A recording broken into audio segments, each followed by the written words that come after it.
We've got a busy agenda. This is one that, unfortunately, we didn't have the opportunity to coordinate a workshop, in coordination with this meeting.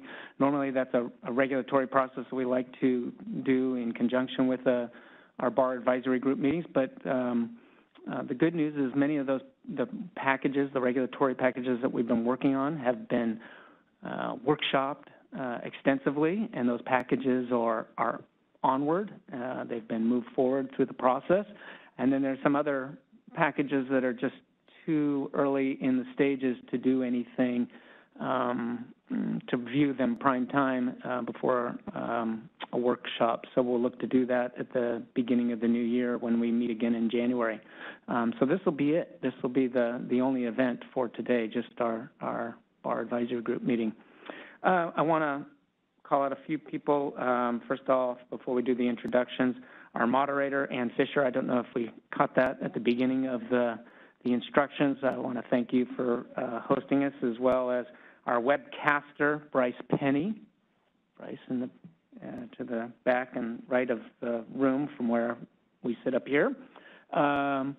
This meeting is being both a hybrid meeting of both an in-person experience as well as a virtual WebEx experience, so we'll have a combination of both. We tried this, and it worked out fairly well at our last meeting when we did this for the first time, I believe.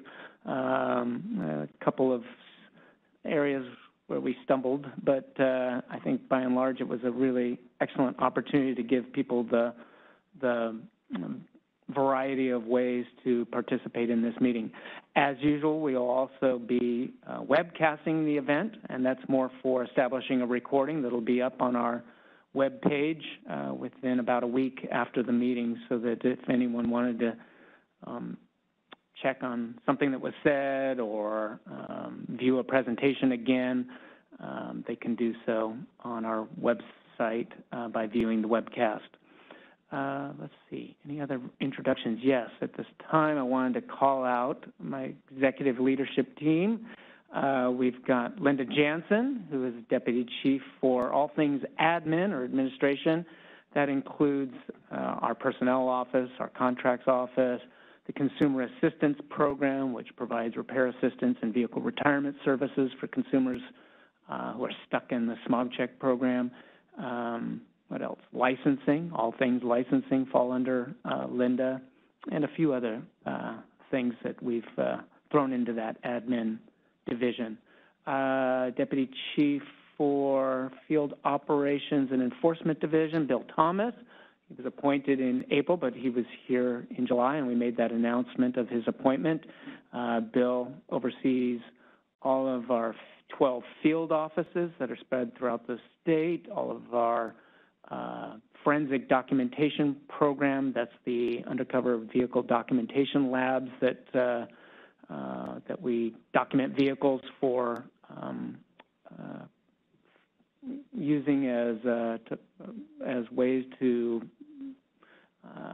help understand what might be going on in an automotive repair facility that we have concerns about, and replicating a consumer's experience without necessarily having to hear about it from a consumer face-to-face.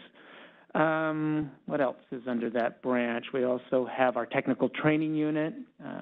That's also where we train all of our program representatives, and our field office investigators go through that training.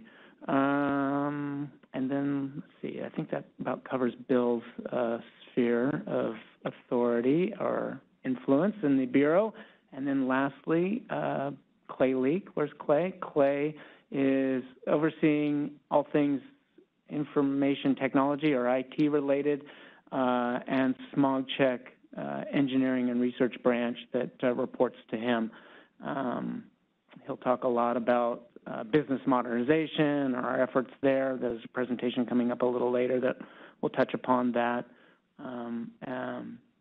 I think that about covers us. Oh, the last introduction from our executive office team is, you've all gotten to know Zach Richardson. He's in the back to my left. He's the one who keeps us going in terms of the bar advisory group and monitoring all of the comings and goings as far as representatives on this group, the meeting dates, the locations, a lot of coordination on his part to make this happen, this meeting happen. So thank you, Zach, and all of the executive leaders of the front office. Let's go to introductions before I ramble any further. We'll start to my far right. Ruben, good to see you again. And we had a little bit of a mix-up where I thought Ruben may have retired, and I think I confused it with George Ritz, who is with the California Automotive Teachers, and I believe that we somehow dropped you off the invitation list, and it was pure accidental on our part, and I apologize for that, but welcome back. Thank you. Ruben Parr with the California Automotive Teachers, and no, I'm not retired. He's here. Jack Mulladonoff on behalf of the California Auto Body Association. David Robinette with ICAR USA, field manager for the Northwest and in the West is particularly, and proud to be part of this. Good morning. I'm Dave Kusa, representing Automotive Service Councils of California. John Gallo, California Automotive Business Coalition. Nikki Ayers, Independent Automotive Professionals Association. Lou Anapolsky, California Midas Dealers Association. And let's go virtually. There may be a few participants as I understand it. Is Gary Conover there? Actually, Steve Sharp is here today, sitting in for Gary for California Auto Wholesalers Association. Thank you, Steve. That's on my notes. Obviously, I didn't read them carefully enough. Thanks, Zach, for putting that together for me. I obviously read right past that. Welcome, Steve. Yeah, good morning, everybody. And then we have, I will pay attention this time, Jeff Cox is not here via WebEx, but Tim, is it Tim Hatcher? Tim, yes. Timothy Hatcher, representing Automotive Maintenance and Repair Association. Thank you, Tim. And Brian Moss is not in attendance with California New Car Dealers Association, but Les Weiser, Les, are you there? Yes, I'm here. Les Weiser, representing California New Car Dealers Association, standing in for Brian. Okay, and I'm not sure if I've got this correctly. Jason Mangles? Yeah, good morning. Jason Mangles, representing AAA of Northern California. Good. And this is in reference to the retirement of George Ritz with the California Automotive Teachers. Andrew McGee is the new representative, in addition to Ruben Parra. So we have two representatives from CAT, or California Automotive Teachers. Andrew, are you there?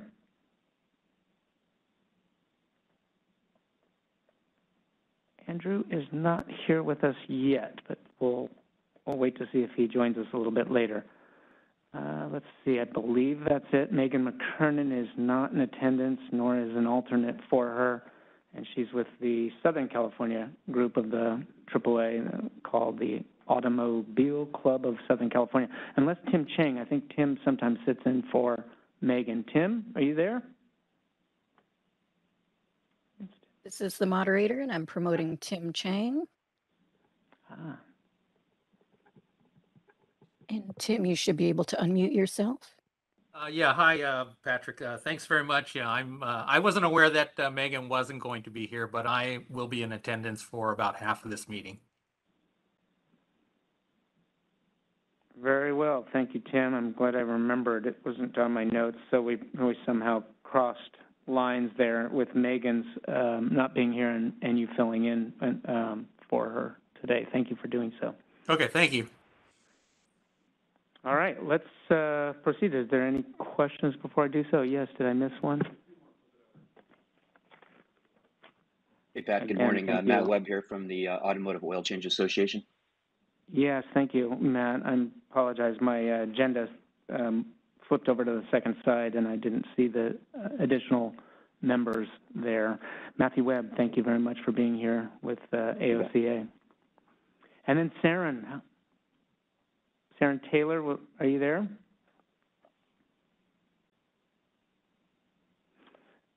I'm told that he is supposed to be here. He's with the Personal Insurance Federation of California, or PIF.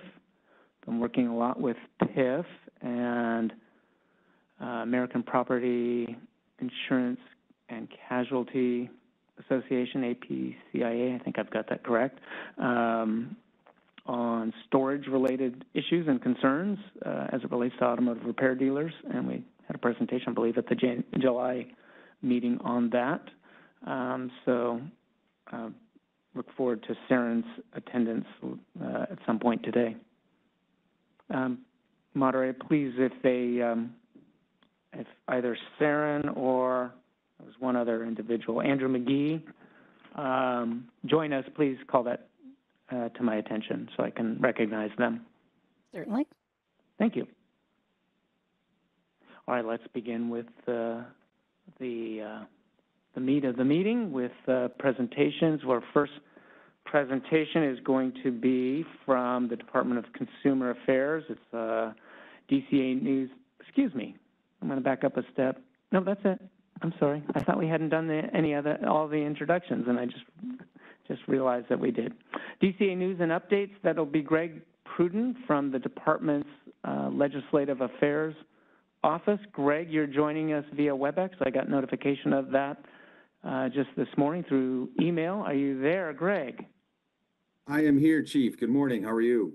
I'm great. Thank you so much for joining us. I look forward to your presentation, and maybe you can give a little bit, if it's not in your presentation, I'll just kind of would like to hear and for the group, the status of the sunset review process and our report, since we've been working on that over the last few days. But I'm sure there's other news and updates that you would like to share with us. Yes, I would be happy to provide a brief blurb on the status of that report. I can do so at the end of my prepared remarks, if that's okay with you, Chief. That'd be great. Thank you. Wonderful. All right. Well, good morning, Chief and fellow BAG members. My name is Gregory Pruden, and as Pat mentioned, I'm a legislative manager with the Division of Legislative Affairs here at the department. Thank you for allowing me an opportunity to provide the Department of Consumer Affairs update today. First, I want to introduce to you some new DCA staff. The department is very excited to announce that the governor recently appointed a new Deputy Director of Board and Bureau Relations, Melissa Gear.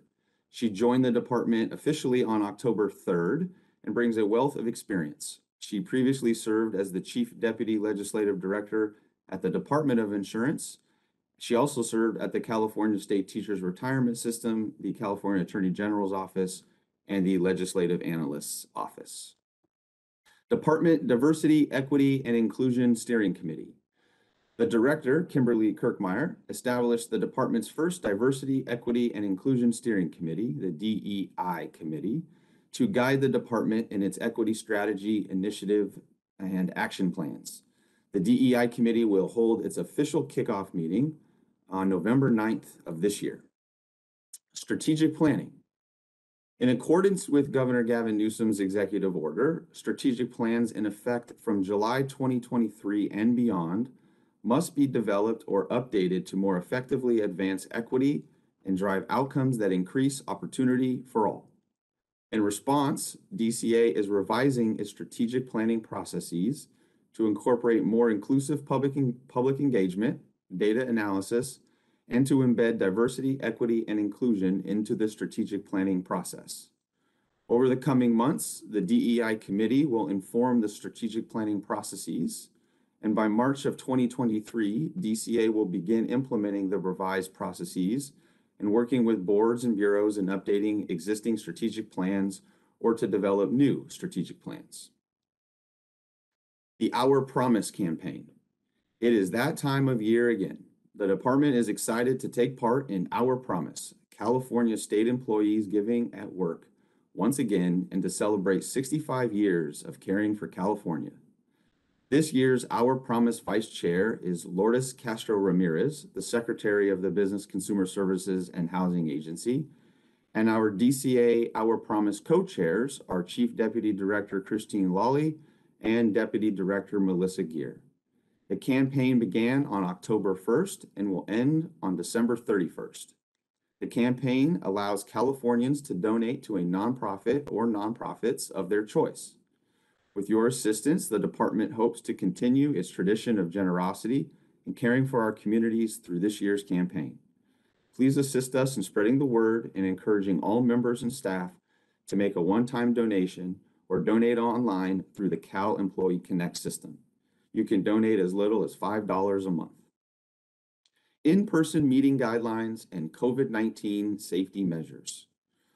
The legislation has passed allowing remote meetings through June 30 of 2023.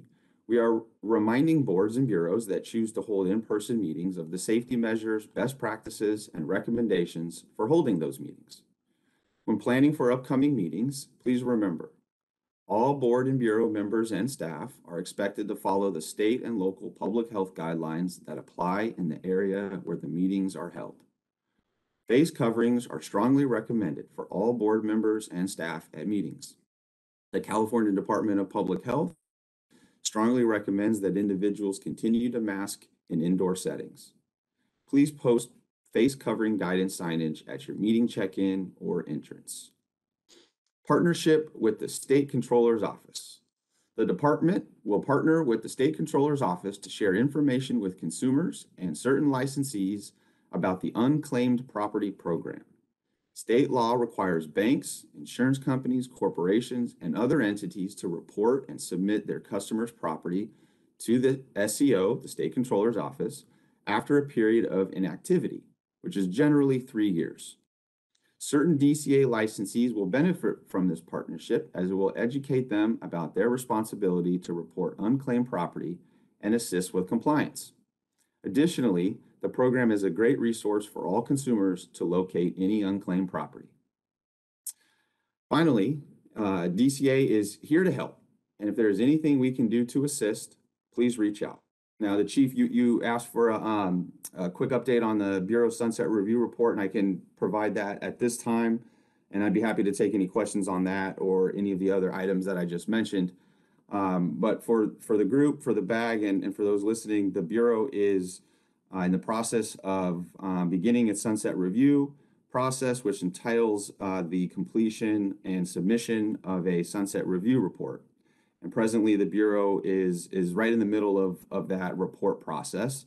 A report has been submitted for review to the department, and we are currently in the process of conducting and finalizing that review.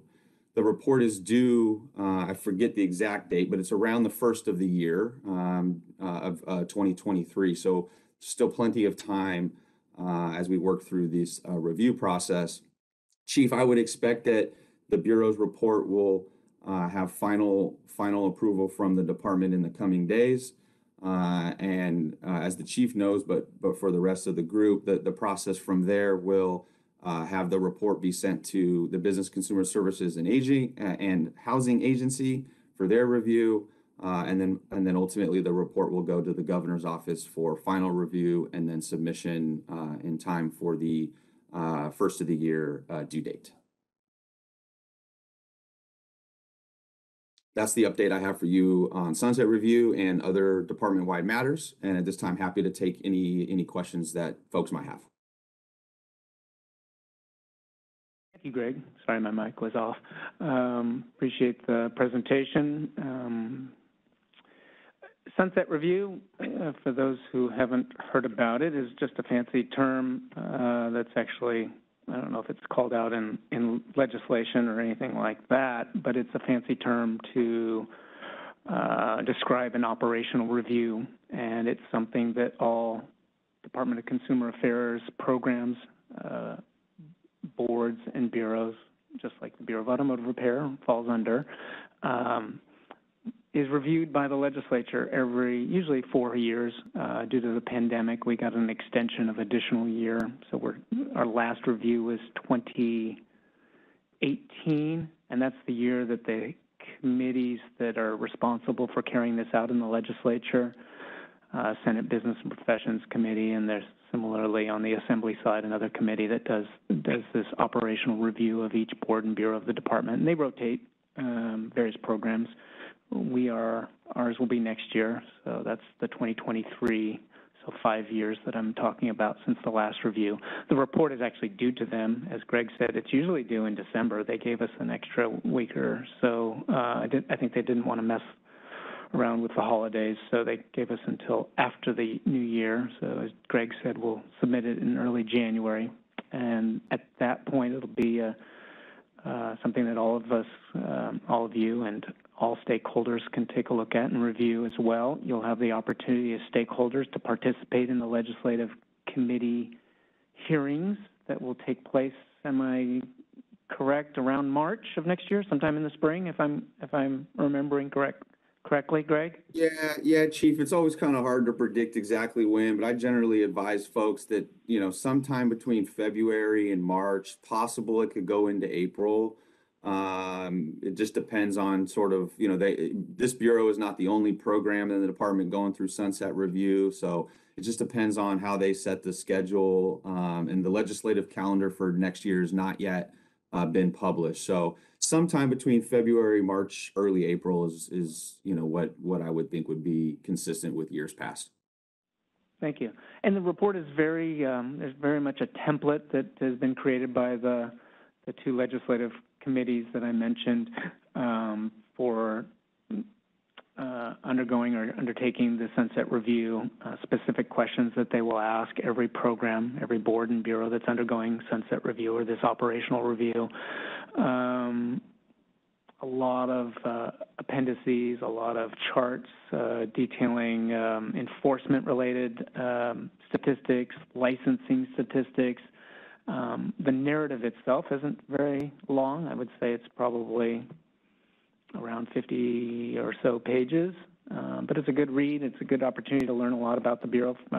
We encourage all of our new hires to take a look at it. And in fact, anyone who's applying for a job with the Bureau of Automotive Repair, I would think that would give them a leg up to be able to read that report or scan through it and learn about the the Bureau of Automotive Repair's programs. So a pretty comprehensive review of everything we do. All right, thank you for that. And then one last thing I wanted to mention as it related to your update, the Bar Advisory Group isn't called out or identified in statute. And because of that, we're not necessarily subject to the Bagley-Keene Open Meeting Act requirements, but we make every effort to comply with those. The department's director has certainly impressed upon me and this Bureau the importance of making sure that we are going forward as a unified body of the Department of Consumer Affairs. All of the different programs that are called out in statute need to be following those Bagley-Keene requirements, and this advisory group should be no exception. I think it's good to inform the public of what your business is and what you're doing so that they can attend, be a part of the open meetings. So we do everything we can to make sure that we're in compliance with those open meeting requirements. And that's why Greg mentioned that there was an extension of the ability to meet in a hybrid style like we are today,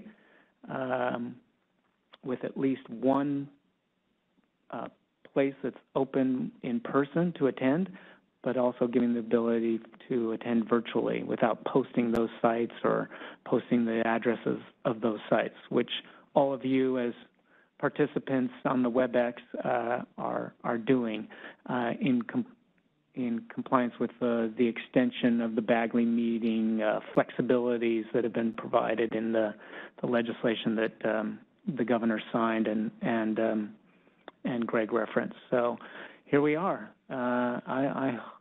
It's my sincere hope that this meeting format style can continue because it gives us greater flexibility to provide a meeting that can address everybody's personal desires or wishes to attend, whether it be in person or via a virtual component. So hopefully that addresses a little bit of what Greg was referring to as it related to the extension of that Open Meeting Act change through June of next year to give us that hybrid ability. Any other questions or comments on? Any other questions? Yes, Greg. Chief, yeah, this is Greg. If it's okay with you and others, while we're still on this item, I'd like to correct a brief additional point of my presentation that I was just made aware I may have given inaccurate information. This relates to the face covering guidance that I mentioned. It's been brought to my attention that apparently the CDC and the California Department of Public Health have changed their guidance or recommendation as it relates to the face coverings, and so I just wanted to take that opportunity to apologize and make note that I apparently had some outdated information in my testimony, and appreciate it being brought to my attention on that point, and just wanted to take that chance to correct the record. Apparently that's not the current guidance from those entities at the moment. So thank you for that chance to correct. No problem. Thank you, Greg, for pointing that out. Any questions or comments for Greg from the Bar Advisory Group? We'll start with the in-person attendees. Nothing. Anyone from on the WebEx who's an advisory group member? Okay. How about public comment? Yes, we have someone in person who would like to make a public comment or question. Bud Rice, please introduce yourself and the organization that you are representing. Hi, good morning. Bud Rice with Quality Tune-Up Shops. I have a question about the Sunset Review. I'm curious about the criteria that you think BAR will be held to during that process, and whether or not that matches with what BAR's key performance indicators are. So maybe you're looking at your function this way, but they're looking at it a different way, and there may be a delta between those two. So I just had a question about that. Thank you. You know, I might need some help with this one, Greg. I'm not sure I can easily answer that question. What we're looking for is to be able to be responsive to the questions that they're looking for. I'm not sure, there is one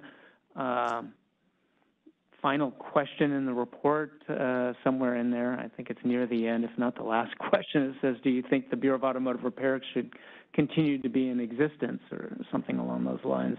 And, you know, obviously I have some personal thoughts about that, not necessarily from my own position, but I do, having done this job for a number of years, I think there's some added value to having a government agency who's been around for 50 years continue to do that work.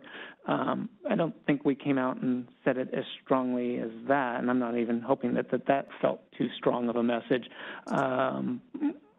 I think we just said that we were looking to work with the legislature to determine whether that's something that should be continued. The Sunset Review process, and I think, Bud, you've kind of touched upon it, it gives you an operational date, and that's where the term sunset, where the Bureau or the regulatory program shall sunset if not reenacted or reauthorized by the legislature, and that's what's done every 4 to 5 years now in this case. So I don't have a really a good answer in terms of what the legislature is looking for in terms of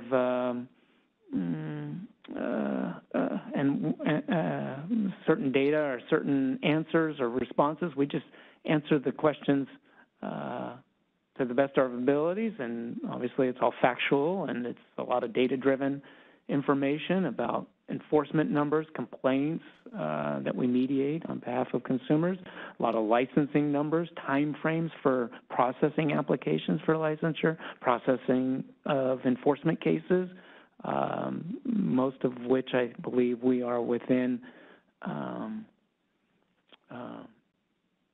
performance indicators that are established not necessarily by the legislature but by the department and are posted on our website or the department's website. So, Greg, before I turn over to John, who's ready to jump in here and help me a little bit, Greg, anything else that you can add to that fairly imprecise response to Bud's question? Yeah, no, Chief, I think you broadly hit on it. I think the other thing that I would say is it's still early, right? We're still in draft report mode, as the Chief said. A lot of it's factual, data-driven questions, and thus the answers, you know, are also sort of in that vein, right? More just factual and data. I think to the gentleman's question, we'll know more about that and whether there's sort of a difference in terms of how the legislature is viewing things once the report is submitted just to kind of peel back the curtain a little bit, what the legislature does once they get the report is they take a little bit of time to review it, digest it, and then they will produce their own what's called a background paper. And in that background paper, for any of those who are interested, you can go to the Senate or Assembly Business and Professions Committee websites and view old background papers for both this bureau and other department boards and bureaus. And in that background paper, they copy and paste a lot of the information that came from the Sunset Report itself. So a lot of the data, the graphs, etc. But then toward the end of that background paper, the legislature tells everybody what issues they are seeing, right? What issues they've identified that they want the program to respond to. So when we get to that point of the process, which again will be sometime after the first of the year, I think we'll have a much better sense of how the legislature and the policy committee specifically are viewing the issues that the Bureau is facing. Yes, thank you, Greg. It really will be an opportunity for all of our stakeholders, Bud, yourself included, to be able to point out things to the legislature and to the Bureau. If we haven't been listening to things that you thought could be done differently or better, maybe we're working on them, but we can only go so far because the statutes that support our operations don't address an area that you would like the Bureau to have less authority or more authority. This is really an opportunity to point that out to the legislature so they can potentially look into it and fix it in the way that you're interested and address some of those concerns. So it's a tremendous opportunity for all of our various participants in this process of regulatory oversight, and that's not just the Bureau of Automotive Repair. It's consumers, it's the auto repair industry, it's all stakeholders that want a seat at the table to make this the best regulatory agency under the Department of Consumer Affairs. We really strive for that, and if there's things that can be done to improve that, we're all ears, and I'm sure the legislature will be as well. Johan. Good morning. Jan Gallo, California Automotive Business Coalition, formerly Automotive Repair Coalition. And the reason that's important is the first time we got involved with the Sunset Review of BAR was in December of 1996. And we've learned a lot since then. And in 1998, Governor Wilson created Executive Order 188-98 that created the BAR advisory. And I think it's important to note because this was only supposed to go on 2 years. And look at where we are today. Look at what we've accomplished today. If there's any opportunity at all with the Sunset Review, I think we need to move forward and make it more formal and codify the advisory. It's up to the whim of every chief that's come in after that to continue the advisory. I'm grateful that Chief Pat DeRay has chosen to continue the advisory as the chiefs before him. I think it's an important forum, and I think it's important for all of us that have been involved in this process to speak up during the Sunset Review and to talk about everything that we've accomplished since we started meeting. Because I can tell you in the last 12 years, we've moved mountains compared to what we did before. So with that, I look forward to working with the BAR during the Sunset Review process. I know our partner over there, Jack Molodanoff, will be happy and heavily involved. But again, I appreciate the fact that we're going through the process. I think it vets what you do. I think it vets what we do. And I think it's critical for all of us to understand that we need to move this forward, and if nothing else, leave a legacy that government, industry, and consumers can all work together while we work together. Thank you. Thank you very much. Other comments, questions from the public or any advisory group member? Anything on the WebEx, moderator? You can open it up for public comment, please. Thank you. This is the moderator, and we've opened up the WebEx Q&A feature to facilitate public comment. If you'd like to make a comment, you can click on the question mark icon, typically at the lower right of your computer screen, or behind 3-dot other options choice if you're on a mobile device, and type the word comment into that text box and click send. The other option everyone has is to raise your hand by clicking on the hand icon. Are there any requests for public comment on the DCA report?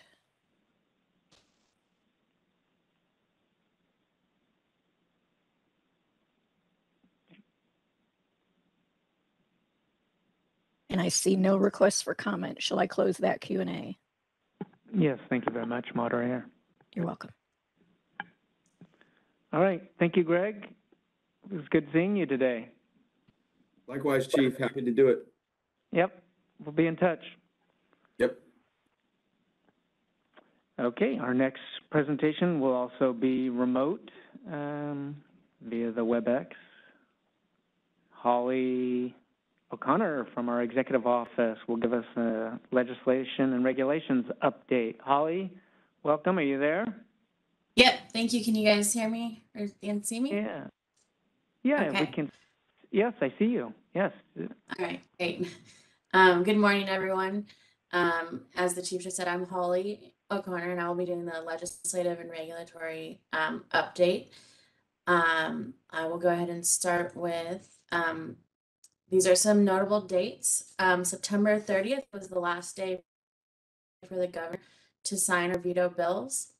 On January 2nd of next year, the legislature will reconvene, and January 31st is the last day for each house to pass bills that were introduced in their house in 2022. And as always, before I begin, I want to quickly say that although every effort is made to ensure the information provided on these slides is the most current, given the nature of the legislative process, the hearing dates or bill summaries shown may not reflect the latest updates. So for the most current information, please go to www.leginfo.legislature.ca.gov. This list here shows bills that did die in 2022 that we were tracking. And the bills that we were tracking that were signed by the governor were AB 1740, AB 2496, and SB 1087.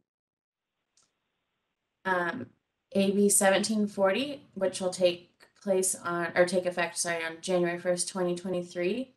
It requires a core recycler that removes a catalytic converter to include in the written transaction the year, make, and model of the vehicle and a copy of the title of the vehicle.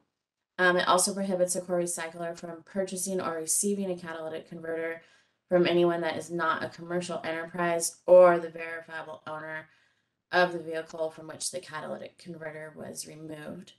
It also requires a recycler and to include a record of all catalytic converters received and a description of each of them so that every catalytic converter in the core recycler's inventory can be reasonably matched to its description. The next one that was signed is AB 2496. This won't become operative until January 1st, 2027. This bill requires a court to require a certificate of compliance for a violation of law, which mandates that every vehicle have an adequate muffler. It prohibits a muffler from having a cutout, bypass, or similar device, and also prohibits the modification of an exhaust system that amplifies or increases the noise beyond existing limits. This also requires the DMV to place a hold on registration until that certificate of compliance is received.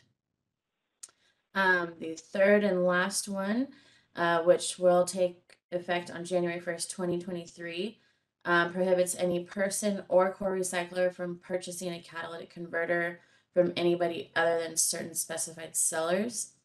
And these sellers include automobile dismantlers, core recyclers, motor vehicle manufacturers, dealers, or retailers, automotive repair dealers, or an individual possessing documentation that they are the lawful owner of the catalytic converter.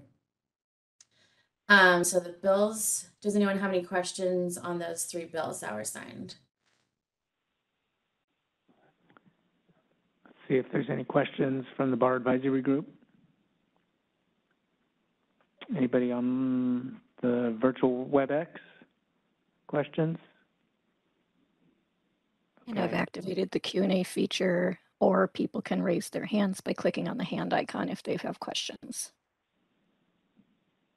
Okay. I think we'll open it up for one final public comment at the end of the entire presentation. I just wanted to do a brief pause in Holly's presentation to see if there's any questions or comments about the legislative portion of what she's presented. Thank you. Okay, we'll move forward, Holly. Okay. This slide here lists the 4 regulation packages that were adopted this year in 2022. These are the smog check repair assistance package, which became effective on January 20th. The laws and regulations training package, which became effective on April 1st. The STAR program updates also became effective on July 1st. And the smog check equipment security and fraud prevention package, also known as our biometrics package, which just became effective on October 1st. The next slide shows our pending regulation proposals. These are the smog check inspection equipment and station requirements package, also referred to as our DAD specification updates, and our 3 AB 471 packages, which are citation and remedial training programs for ARDs, ARD registration application requirements, and the vehicle safety systems inspection program. The DAD specification update package, it replaces the current OBD DAD specification with a more comprehensive and updated version to provide additional tools to combat smog check fraud. And it allows the DAD to communicate with new vehicles that use a communication protocol not supported by the current generation of DADs. We're currently working with DCA Legal right now to prepare the package for approval by the Business, Consumer Services, and Housing Agency, which we just refer to as agency usually. The next one is the Citation and Remedial Training Program for ARDs. This expands BAR's citation program to cover ARD violations of the Automotive Repair Act by establishing a fee structure for citations and clarifying regulatory language under existing sections. It also specifies the process for an ARD to contest a citation and request its review by a 3-member panel. It also establishes an application process to obtain a provider certification for BAR laws and regulations training and establish grounds for revocation of the certification. It also creates a remedial training course content and course approval process. We had 2 workshops in 2022, and this package is currently in the 45-day public comment period, which will end on November 21st. We will finalize the package with the Office of Administrative Law for adoption. The next one is the ARD registration application requirements. The purpose of this package is to define nationally recognized and industry accepted educational certifications. It will establish a process for the Bureau to review and approve educational certifications that do not meet that definition. It establishes a process for recognizing educational certifications on the actual ARD application. And it requires ARD applicants to provide an email address on their application. And there's an updated status for this one. This package went to agency on October 6th. Okay, the last one is the Vehicle Safety Systems Inspection Program. This creates a new program for salvaged titled vehicles, which will establish a Vehicle Safety Systems Inspection Manual. It will create license requirements for vehicle safety stations and technicians. And it will sunset the lamp and brake inspection programs 6 months after the adoption of these regulations. This package, we're still working with DCA Legal to prepare the package for approval by agency. That is it for the regulation packages. And does anyone have any questions about any part of my presentation? Thank you, Holly, very much for the presentation, I just wanted to point out that Matthew Gibson, who has been appointed to the executive office to work on all things relating to the AB 471 legislation, including those three regulation packages that were at the end of your presentation. He'll be giving a presentation shortly, so a little beyond the scope of the regulations itself and just the overview of the entire process. I do not have any questions or comments from me, but maybe some members of the Bar Advisory Group, and it can be either on the legislation or the regulatory side of your presentation. I think it was fairly straightforward, so I don't think of a lot of questions here, but let's see if there's any advisory group members on the WebEx that might have a question or comment. Okay, seeing none, we'll now open it up for public comment from anyone. Oh, Bud Rice, yes. An active participant today. Very good. Would you just come sit up here? Yeah, we have a chair with your name on it. I'll just sit over here next time. Okay. Thank you. Bud Rice, Quality Tune-Up Shops. I just had a quick question. I've got a number of concerns about the biometric component, and I don't know if on item number 7 today, if Paul is going to be talking about that in depth, but there's some concerns I think that many people have on that topic. That is the appropriate time to do so. Yes, perfect. Thank you for raising it. That was Bud Rice from Quality Tune-Up. Any other moderator, you want to open it up for public comment on the WebEx? Certainly.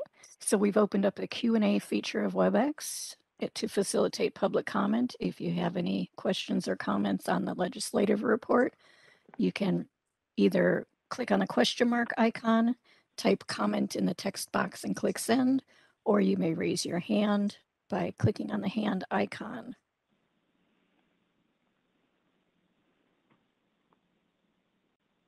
And we have a request for comment from someone logged into WebEx as Mike Flanagan. Mike, I'm going to send you a request to unmute your microphone.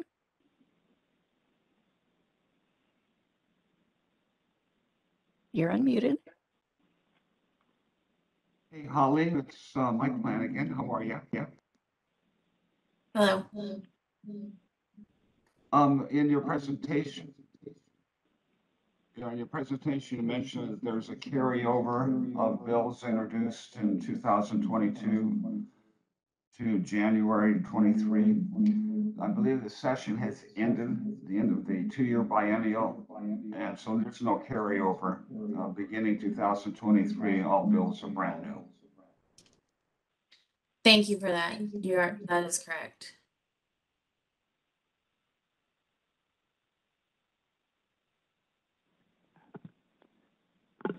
Great catch, Mike. I'm surprised I didn't see that when I was reviewing this presentation a few weeks ago, but we'll have that updated and corrected. You're right, this is the end of the 2-year cycle, so there won't be an opportunity for bills until the new session begins later this year. My apologies for that.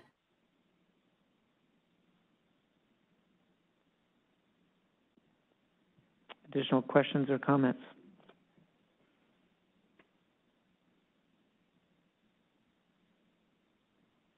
I do not see any requests for comment. Shall I close that Q&A feature? Yes, thank you. You're welcome. All right, that should do it, Holly, for this time. We'll see you soon. Thank you very much. Thank you.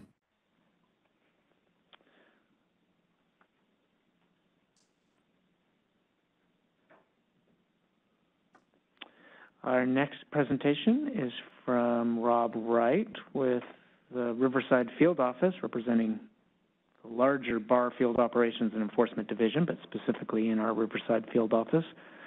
And he's going to give us a presentation on a topic that was raised, I think, and requested by Mr. Gallo to my left here. And it's electronic transactions and our observations relating to those transactions.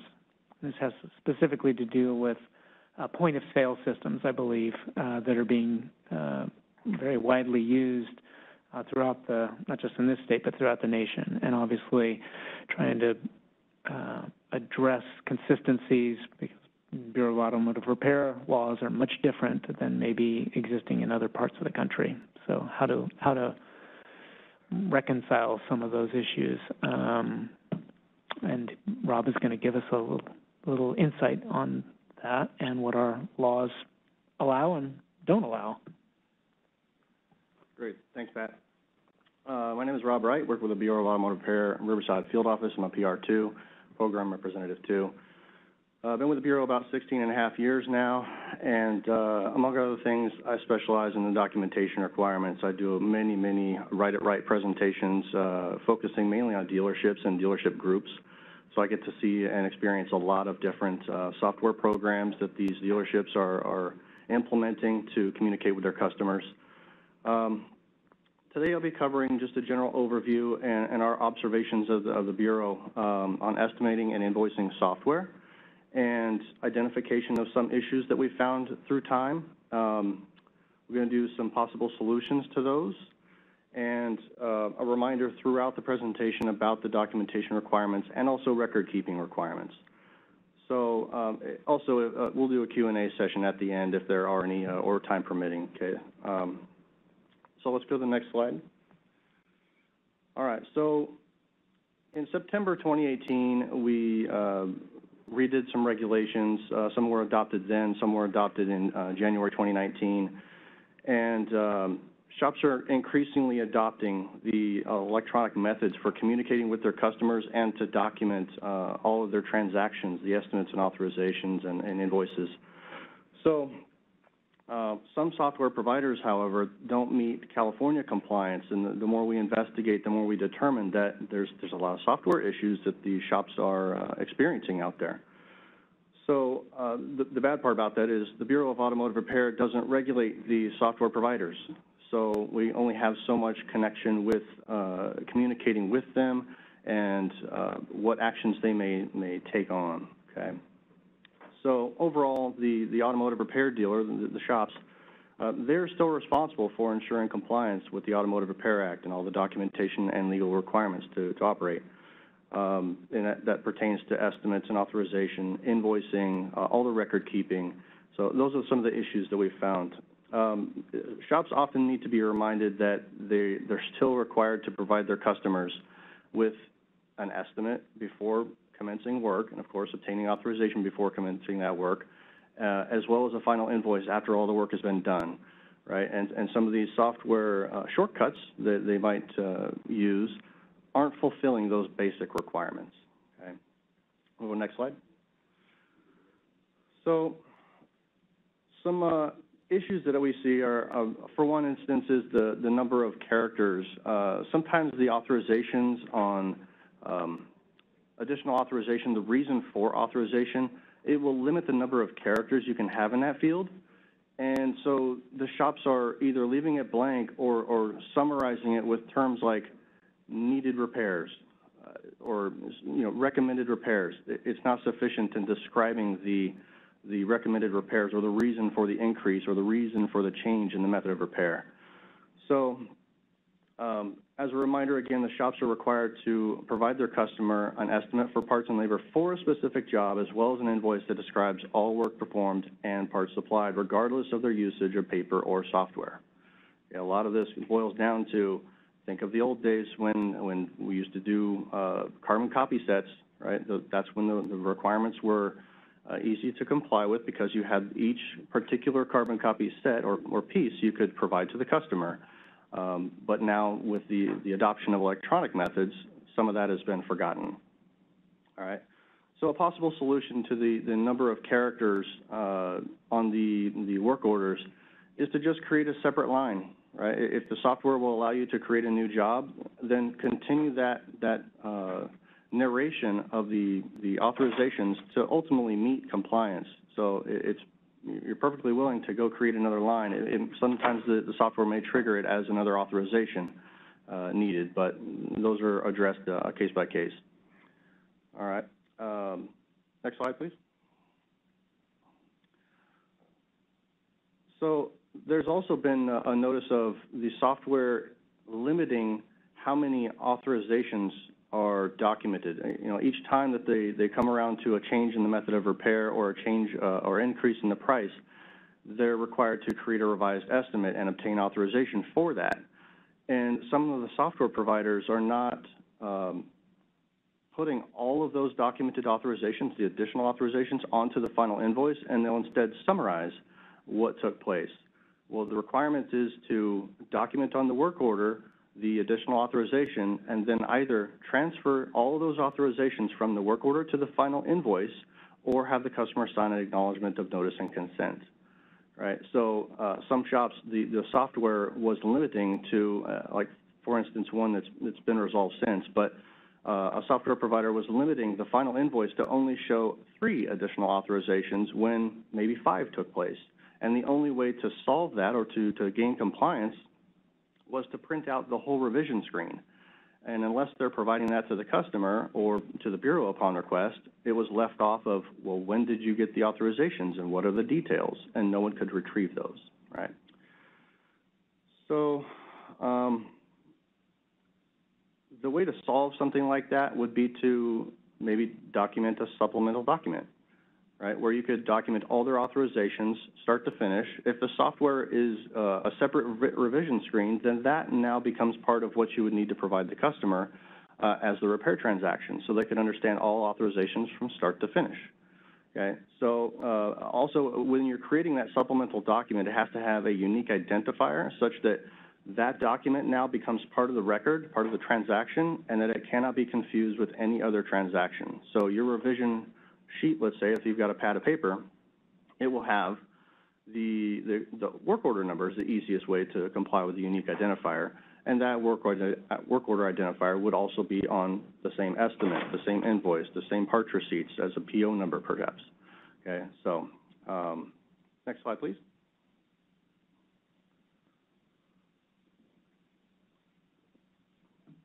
In other instances, we see that the software is overwriting the work orders as they're created and revised such that the shop only has a copy, barely, of the initial estimate and then the final invoice, but nothing in between, right? And the requirement is that the shop retain and provide the Bureau proof of compliance. One of those would be the work order at each point of authorization. So every time there's a revision, they would create the revised estimate, document the customer's authorization to proceed, and retain that copy, such that they can prove later that they comply with the Automotive Repair Act by us seeing every part along the way that the customer authorized.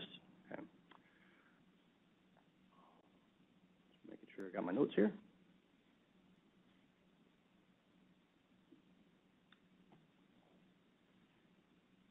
Yeah, that was my solution, is basically keeping a copy at each stage. Whether the software will allow it or not, the shop needs to maintain it and provide it.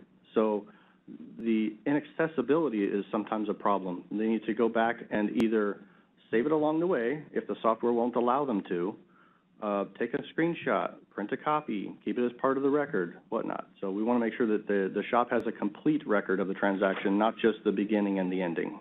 All right. Next slide. So sometimes we also see 2 software platforms that are not communicating well with each other. The shops are using these appointment software pieces to schedule the appointments, to bring the customer in, and then those software elements are supposed to communicate with their main dealer management system, their DMS, their estimating and authorizing or estimating and invoicing sections.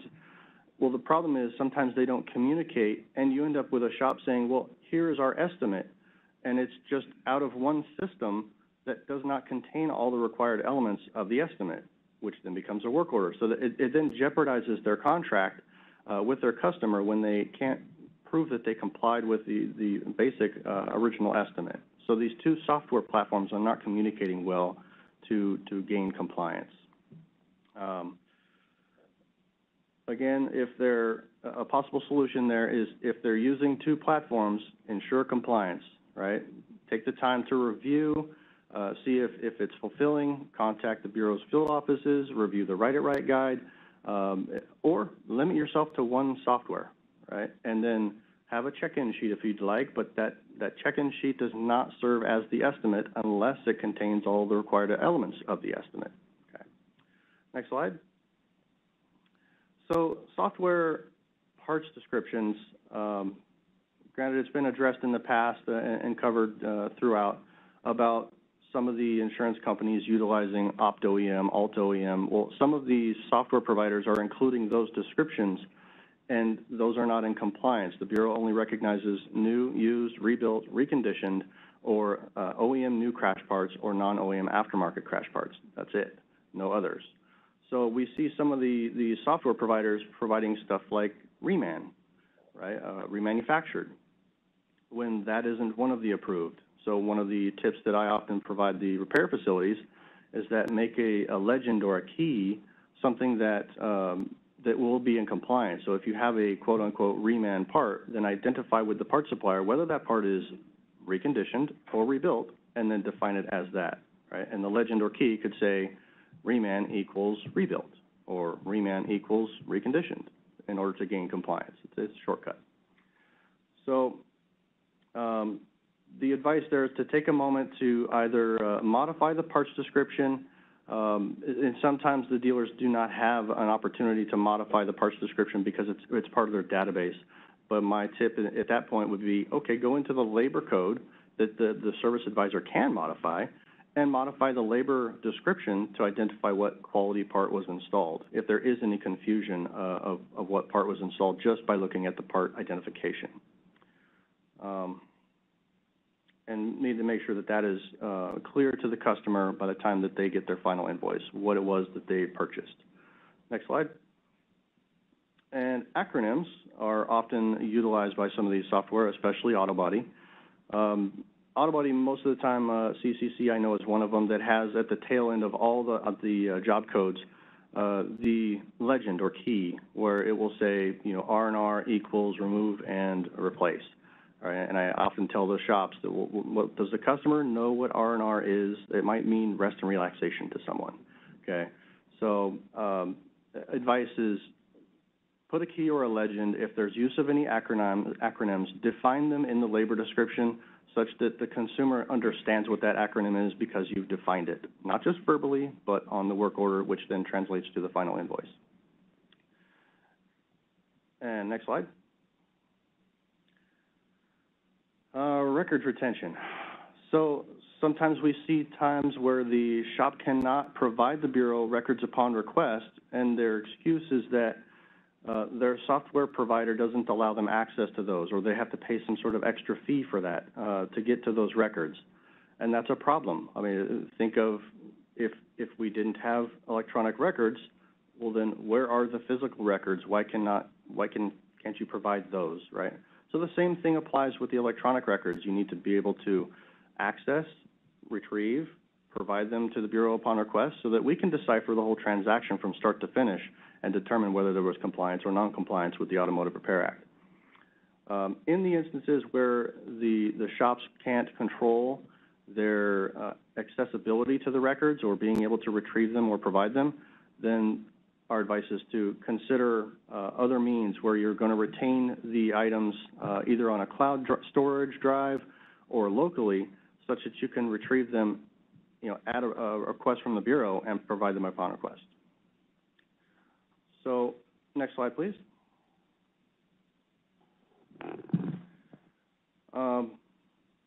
As always, we advise that the shops become familiar with or refresh your knowledge. Just take a look at the Write It Right guide. It's been revamped since 2019, and it's a very good resource for shops to do that. And we've also got resources on our website for all the laws and regulations. They're easily accessible instead of a giant, 400 some odd page laws and regs book that someone has at their desk that keeps getting replaced every few years. They can access the latest and greatest website laws and regulations. I do that frequently. There's also the opportunity, if you'd like to do an in-person Write It Right presentation. All the field offices perform those. so we can come to your place of business and spend a little bit of time going over the Write It Right guide, addressing all the questions that you have, especially as it pertains to these specific scenarios of how to comply in the electronic estimates and authorization stages. The speaker request form is how you would request a Write It Right presentation. You can either contact the field office or from our website, bar.ca.gov, you can click Information, and then Resources and Forms, then Industry Forms, and right there you'll see Licensure and Business Operations. That's the speaker request form in that category. You just fill it out, and it automatically sends up to the program support unit so we can get that scheduled down to the field offices. Next slide. And that concludes my presentation. If you have any questions, happy to answer what I can. Thank you, Rob. I really appreciate the opportunity for you to present to the group today on this ongoing issue. We've got Bill. I don't know. Is there a slide? I don't think I can authorize this, Bill. No, please. I'm going to have some answers. And I forgot, when I did the introduction of Bill earlier today, I forgot a very important subset of his overview, or his the division that includes the program that he came from, which is the Enforcement Operations Branch, which is all things case management, our centralized complaint unit. So with that, I've now completely fulfilled my obligation in terms of identifying what you who you represent and what parts of the organization you oversee. So with that, anything you'd like to add to Rob's presentation? I want to clarify something before the question and answer period, because, and I caught Rob stumbled a little. 2 of the slides were edited at the last minute, and unfortunately, those did not get inserted into it. We will go back and update the website later to correct those. Oh, okay. As an example, the first slide that says itemized parts and labor, well, as we all know, they just need to provide an estimate that lists parts and labors, and it's not itemized. So if that's one of your questions, we're aware of it. We're going to change the slide out and fix that. Which slide is that? Which one is slide, that? 1 of 7 or 2 of 7. 1 of 7, right there. That itemizes the 1 of 7. Oh, itemizes the parts and the, yeah, right there. So that's incorrect. We're aware of it. That was just a typo that didn't get caught in review until Rob brought it to my attention. And we are required to get these things public. We are required to post these 10 days before the meeting, and we were right up against that clock. And so I apologize. That's my mistake. I apologize to Rob, because I know as he was talking about it, he's like, wait, that's not right. Be it on his face. Yeah. And then later it talks about reman. Well, remanufactured is not an authorized description. It's rebuilt, and that was corrected as well. So a corrected slideshow will go up. So those questions, you can cross those out. We've answered them already. Now the rest. All right. I just had, I think that's it. I didn't have any other comments. Let's turn it over to some comments from the Bar Advisory Group. We'll start with Mr. Gallo, who specifically requested this presentation. Yeah, first of all, I want to thank the Chief for having Rob work with that. Rob reached out to me. We had a lot of conversations about the issues. And having worked with not only my company but our members, but also with the Car Dealers Association, it's been a real frustration in trying to get software that matches the California BAR regulations on Write It Right. And so I appreciate the work you've done on it. I know we have a lot of work to do.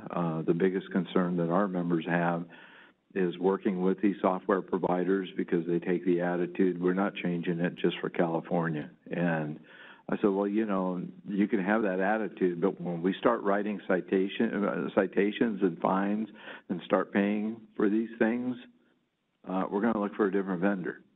You know, and that's easier said than done when you're dealing with Toyota or Mazda or BMW, because they have a real attitude about their software anyway, because it's perfect, but not in California. So I do appreciate the work you've done on it. I think some of the struggles that we still have, because we have cite and fine coming down the road, is we still have these software providers that our members are dealing with that are not in compliance, that putting them at risk. And what I'm trying to do is figure out, is there an in-between step we can do before somebody starts paying fines for these until we try and get these software providers to comply. And I realize you just can't hold Write It Right training when you got a software problem, because that's not going to fix the problem. And so what I'm trying to do is figure out, can we work with BAR staff to figure out what's an interim step while a business works with a software provider to get in compliance so they're not paying a fine. One of the recent things, and I guess I'm asking more of, since I've got the experts here, I'm asking on behalf of some of our members, because there was a debate, and I talked with Chief DeRay about it, because all of a sudden we went back to, well, you can't use the word recommend. And Rob, I appreciate you explaining that, because I think the difference was you can't use the word just recommend without explaining why you're recommending it. And I think it kind of fell out, well, you can't use the word recommend anymore because BAR doesn't accept it. Well, that's not true. The word recommend is fine. It's just explain why you're recommending it. So we'll get that word out. The other thing that's interesting, that's one of the things where I'm really wanting some guidance on, is when we have software that puts in the recommendations based on the inspections, based on the repair guidelines for that vehicle, and we know that's going to fix the car. We've explained it to the customer, and the customer doesn't want it done. Some software did provide an opportunity to insert a block that says, I, the customer, have reviewed the recommendations, I decline the repairs, and have them sign it. That was a great thing to have, and now some software providers have taken that out of their software. I guess I'm asking more of an opinion. Is that something that we should be pushing our software providers to include as a safeguard for the business? Because we told you this is going to fix your car. Now you're over at BAR complaining we didn't fix your car. You didn't follow with the recommendations because you declined it. But we really don't have anything to prove that the customer declined it other than they didn't get it fixed. If I may, a shop always has the alternative to type, write. If they're making recommended repairs or recommendations for repairs or services and the customer declined, I would advise a shop then put that next to that item that the customer declined that. It's a liability issue, of course, but that, again, it tells the story, which is, I think, the whole purpose of the final invoice, all the work order, to tell the story of what happened from start to finish. Yeah. So it's another element of what should be there. As far as requiring the software providers to put that kind of option, granted, it's a shortcut so that the shop has that option to enable. But again, we don't regulate the software providers, so I can't really have them. I really wish you would, but that's for another day. I appreciate your comments, but the one takeaway I do have from your presentation is the importance of having the flexibility in the software for notes. And granted, shops are busy, they're trying to get stuff done. As you pointed out, to have it automated would be great, but still the opportunity to have the provider give you more notes areas on your software, I think, is key. Thank you for your time. One thing I could add is exactly to your point, there's too many cookie cutter statements. They're generic in nature that might not apply to that vehicle that they're repairing. And when they take that shortcut and they're just jamming on opcodes and plugging in everything, if it doesn't tell the story accurately, then it's ultimately creating a misleading record. So the shop should exercise caution in using those tools that they have as shortcuts to make sure that they're accurate still. Thank you. Mr. Kusa, to my right. Thank you, Chief DeRay. Dave Kusa, Automotive Service Councils of California. Rob, thank you. Great presentation. Johan, thanks for requesting it. So a couple questions. In non-franchise dealer softwares, the aftermarket softwares, many of the cloud-based ones have, like a log on the side where everything is there that, anytime somebody looks at it, reads it, whatever, does that suffice? Is, when BAR says, show me the original estimate, I can just go into my log and click on the link and it opens it? I'm assuming that would be sufficient, other than it needs to comply otherwise. All of the things aside, yes. Okay. If the shop can generate that original document of what was transmitted to the customer as a work order for them to authorize, and they can later retrieve that to say this is the item that the customer authorized, then yes, if that's what your question is. Yes, thank you. Good. Next question on the reman versus rebuilt I recall that being in Write It Right, but I don't remember where. Do you know specifically where? Or, I mean, I can go look for it later, but. It is in the estimate section because it defines if you are presenting an estimate that contains a part on the estimate, then that is presumed to be new unless otherwise stated. If it's itemized auto body, then it's OEM new crash part unless otherwise stated. In the invoice section, it does identify the parts that have to be itemized and labeled, and it does give those parts conditions, the 6 that we're talking about. Thank you. Is it possible for BAR to create a list of aftermarket softwares that comply with California regulations? Beyond my pay grade. Okay. I figured the answer is probably no. And I don't blame you because that would be arduous. So in lieu of that, you had mentioned the Write It Right, come to the shop, review, Write It Right. If a shop is like, hey, I'm looking at XYZ software, can we do a Write It Right presentation at my shop and use this software to see if it complies? I mean, would BART be able to do that, or is it just specifically on the Write It Right document? I mean, I've been going to a few shops just to shadow what they're doing as part of the communication process, what we call the point of sale, and trying to see what software they're using or what group of software they're using and how they're complying or not complying, and offering tips at that level. Something we do address which I can speak for myself, I address at the Write It Right. I go through the whole process, and then I answer individual questions when they say, okay, we use X software and it does this. Is this in compliance? And I can answer the yes or no or go from there. So we can give expansive reviews at that point. Excellent, great. That would be a great tool. And then lastly, just building on what Johan said, when I'm training my service advisors or managers or some of my clients, the threshold I use is when the invoice is done, I need to put it in front of my mom, and my mom needs to understand it. And my mom is very smart, but she knows nothing about cars, right? So if my mom can't understand it, you did something wrong, because cross out mom and write in BAR or judge, because it's the same thing. That's an excellent point, Dave. Yeah. I want to echo that.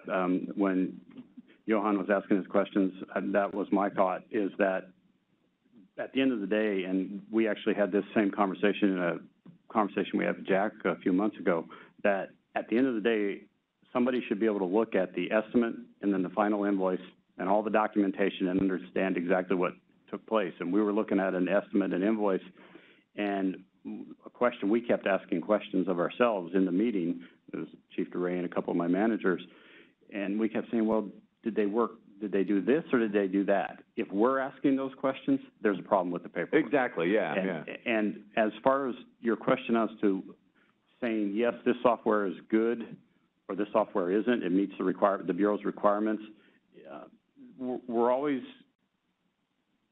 there's always going to be a caveat to that statement, because with any software, as we all are well aware, software is only as good as the person typing the keys. And so at that point in time, we may look at it and go, yes, the way this estimate and the way this invoice these documents read, they are in compliance. But if somebody starts doing something different, as Rob mentioned, taking a shortcut, doing something like that, that may come out of compliance. So that approval is not really an approval. It's an acknowledgement that, yes, today, looking at these documents, they seem to comply, but that may change. As long as you use the software correctly, right, it works. Yeah. Right. I mean, yeah, and we have, the sidebar to create estimates, or you can just create a job over here. If you create the job over here, it's not in compliance. You have to do it over here to get the compliance, right? Which is a tough thing for a lot of people to grasp. And your test of having a layperson look at it and read it and say, understand that we're good, that's probably going to work most of the time. So. Let's go to Nikki Harris. Okay, so this has been one of my pet peeves for a long time, because the salesperson comes in and they want to sell you the package, and they say, oh yeah, it's absolutely in compliance with California. Is there any way that the bar could possibly run a workshop for some of these software manufacturers and just invite many of them to come in and say, this is a Write It Right for software manufacturers, to hear from BAR about this is what you need to do, or this is what you need to make your program do, at least for the very basic, to comply with the state of California? I was pausing to see if Pat was going to reply. Because I'm going to say that's an excellent suggestion, but that one even goes above my pay grade. So well, good. Well, that's a conversation we can have. Sure, we can explore that. I don't know. I mean, the challenge here is we don't regulate or oversee I'm not saying software regulate. manufacturers.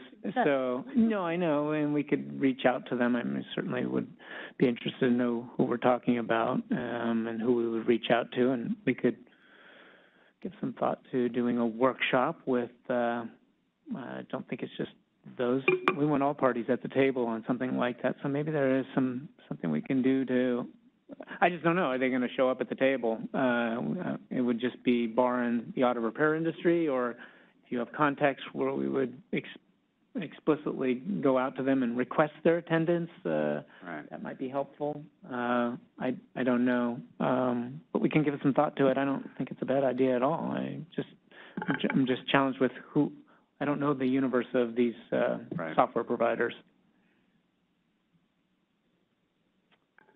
Any other things before I move to Mr. Anapolsky, Lou Anapolsky? Thank you, Pat.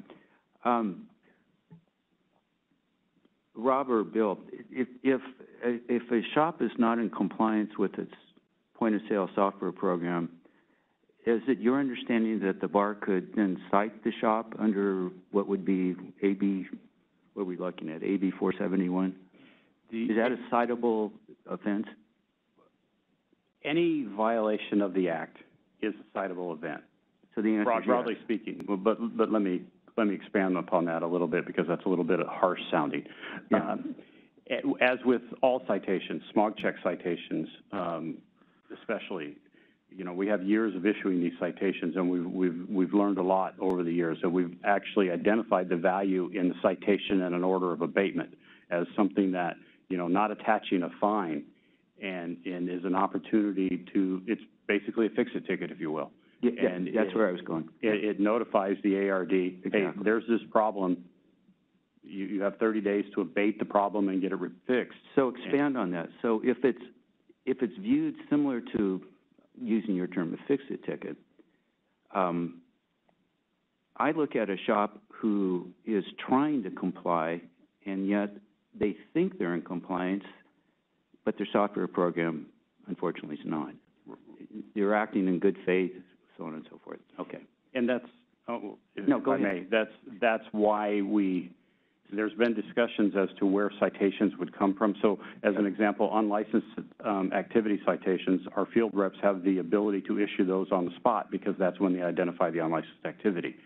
Smog check citations all come to headquarters and are reviewed by EOB staff, as Pat just recently mentioned, and verified for consistency with current Bureau policies and with the laws and regulations. Obviously, the laws and regulations first, then Bureau policy. And so that would be the same with ARD citations, where headquarters would have the opportunity to have discussions and make sure we're using these not as a hammer, but as a tool to maintain compliance, to motivate compliance. And I also want to just jump in here real quickly. I mean, the regulations that we're working on to extend that authority for citation and fine authority as it relates to violations of the Automotive Repair Act and related laws and regulations. We're going to have to tread gently into that new area. I mean, we've never been there in 50 years. So I don't think it's one of those things that we want to just jump into it with looking at every possible opportunity to issue a citation. I think there's a key word we're missing from this. Some of it is just a simple talk or conversation or education with the shop that doesn't necessarily rise to the level of issuing a citation. And we'll have to balance all of that out as we look at the various areas that are not in compliance by a specific shop. Here's the question that I have, and it might be for Matt. It might be a better question for Matt when he makes his presentation. But if the failure to comply with point-of-sale software results in a citation, under AB 471, does the bar have discretion to issue that citation and then, Bill, much like a fix-it ticket, allow the shop time to make the fix to the software program and then rescind the citation, assuming the shop has now come into compliance. Is that a possibility under 471?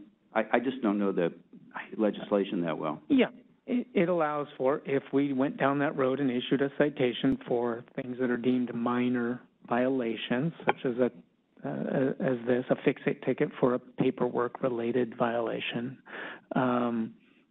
If we were thinking we needed to go there for some reason and issue a citation, there is the ability, first of all, to appeal it before an informal body that's established in these regulations that we're working on. That's called out in statute under the AB 471 legislation. That's a 3-member panel made up of a bar representative, a consumer representative, and an automotive repair industry representative. So there's that first ability to challenge the citation itself. Assuming either it doesn't get appealed, or let's say it does get appealed and gets affirmed, there's still the opportunity to go get remedial training and get it, I won't say expunged. It's still in our records, but it doesn't get posted to the website. The thought is, rather than gear up to do all of that, if there's a simpler way to address the problem through, like the fix-it ticket, Bill, like you were suggesting, that would seem to me to be a more efficient way to deal with it, quicker, less obstructive for the shop. It's going to accomplish the purpose, and yet we don't have to gear up the machine of an appeal and a panel and so on and so forth. You could handle it more efficiently and quicker, I think, if you did the idea of like a fix-it ticket. I'm not sure that analogy holds, but maybe it does. Frequently, even with the current small check citations, Enforcement Operations Branch sends back citation request reports is what they technically are. I don't know if that's the official name. They have a different name. But we will send those back and say there's no foundation to this citation at this point. Hold a conference. And I think that goes back to what Pat was just saying. I'm not envisioning a process, again, where we're handing these citations out left and right. I think we're going to want to be a little more restrained in the issuance of them, and we're going to want to see that the first time we walk into an ARD and there's a software issue, the citation isn't the answer.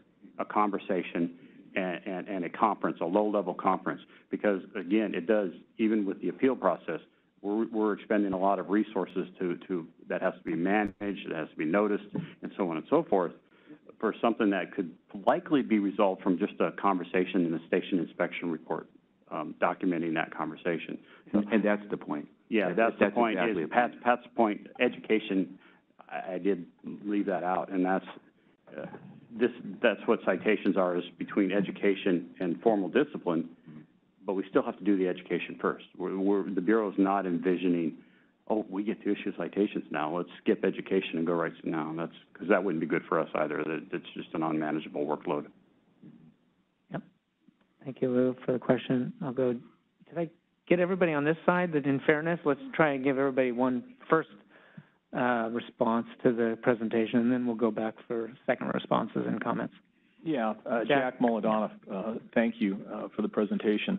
And I do agree with the comments because the cite and fine, because that's going to be really the key, and I was going to raise it with Matt as well, in my opinion, is that when a rep goes to a facility and then determines, or at least the shop says, hey, this is a software issue, pre-populate, whatever the issue is, at least then the VAR rep can determine at that point, hey, this should be an office conference. It doesn't need to be a citation, even with an abatement.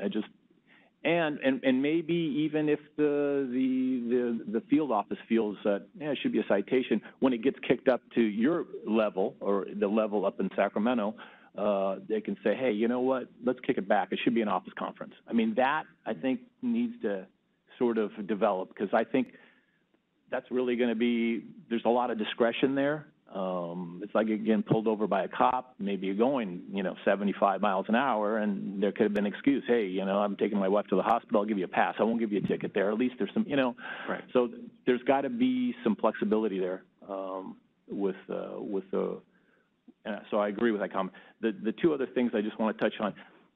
on the slide, you mentioned you made a mistake, or at least on 1 of 7. I did have a question on that slide, and it was with regard to the second.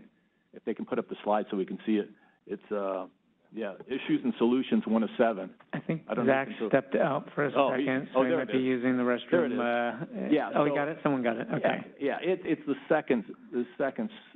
third sentence. It says, in addition, it says BNP, the Business and Professions Code 9884.8, and CC&R 3356 says requires the invoice to provide comprehensive descriptions. I can tell you that unless the law changed, it doesn't say that. It doesn't say comprehensive. Did I miss something? That is someone's interpretation, but not necessarily what the law says. That's Bill's interpretation of what the law says, which is describe the parts in a way that the consumer can understand. Yeah, the law does say that. Yeah. And you had a conversation about that earlier. Right. What the 3356 does say is trying to explain it to the customer so they can understand, dummy it down. Right. But comprehensive, that adjective, that is to me, I mean, you want them to write a book? I mean, probably a poor word choice. We'll get the thesaurus out and figure out a better word to say. Yeah. Describe the parts in a. There's not room to say describe the parts in a way that the consumer can understand what was purchased and what was replaced. All right. Understood description? Yeah. It's comprehensive. Easily understood descriptions. Yeah, so that's just a bad choice. That edit will be made. Yes. For what's published to ultimately it'll be what's remains up there. All right. I wanted to bring that to your attention. And then the third thing I want to comment on, I understand that the BR doesn't have jurisdiction over the software companies, and we've been talking about maybe that's an issue that should be brought up in the sunset review. Maybe you guys do need BAR to have some sort of jurisdiction, and I know that would require legislation, but I think it may be appropriate to raise it maybe during sunset review. That was my comment. Thank you very much. All right. Thank you, Jack. Mr. Robinette? During your travels and reviews of the different softwares out there, did you run across any that did not have the ability to add the missing information or to provide not comprehensive but better information for the customer that would not allow that to occur? And it was just merely maybe this is an additional entry or maybe a little more description or something like that that would make sure that read it right requirement was met. Was there any software that could not do that, if not manually?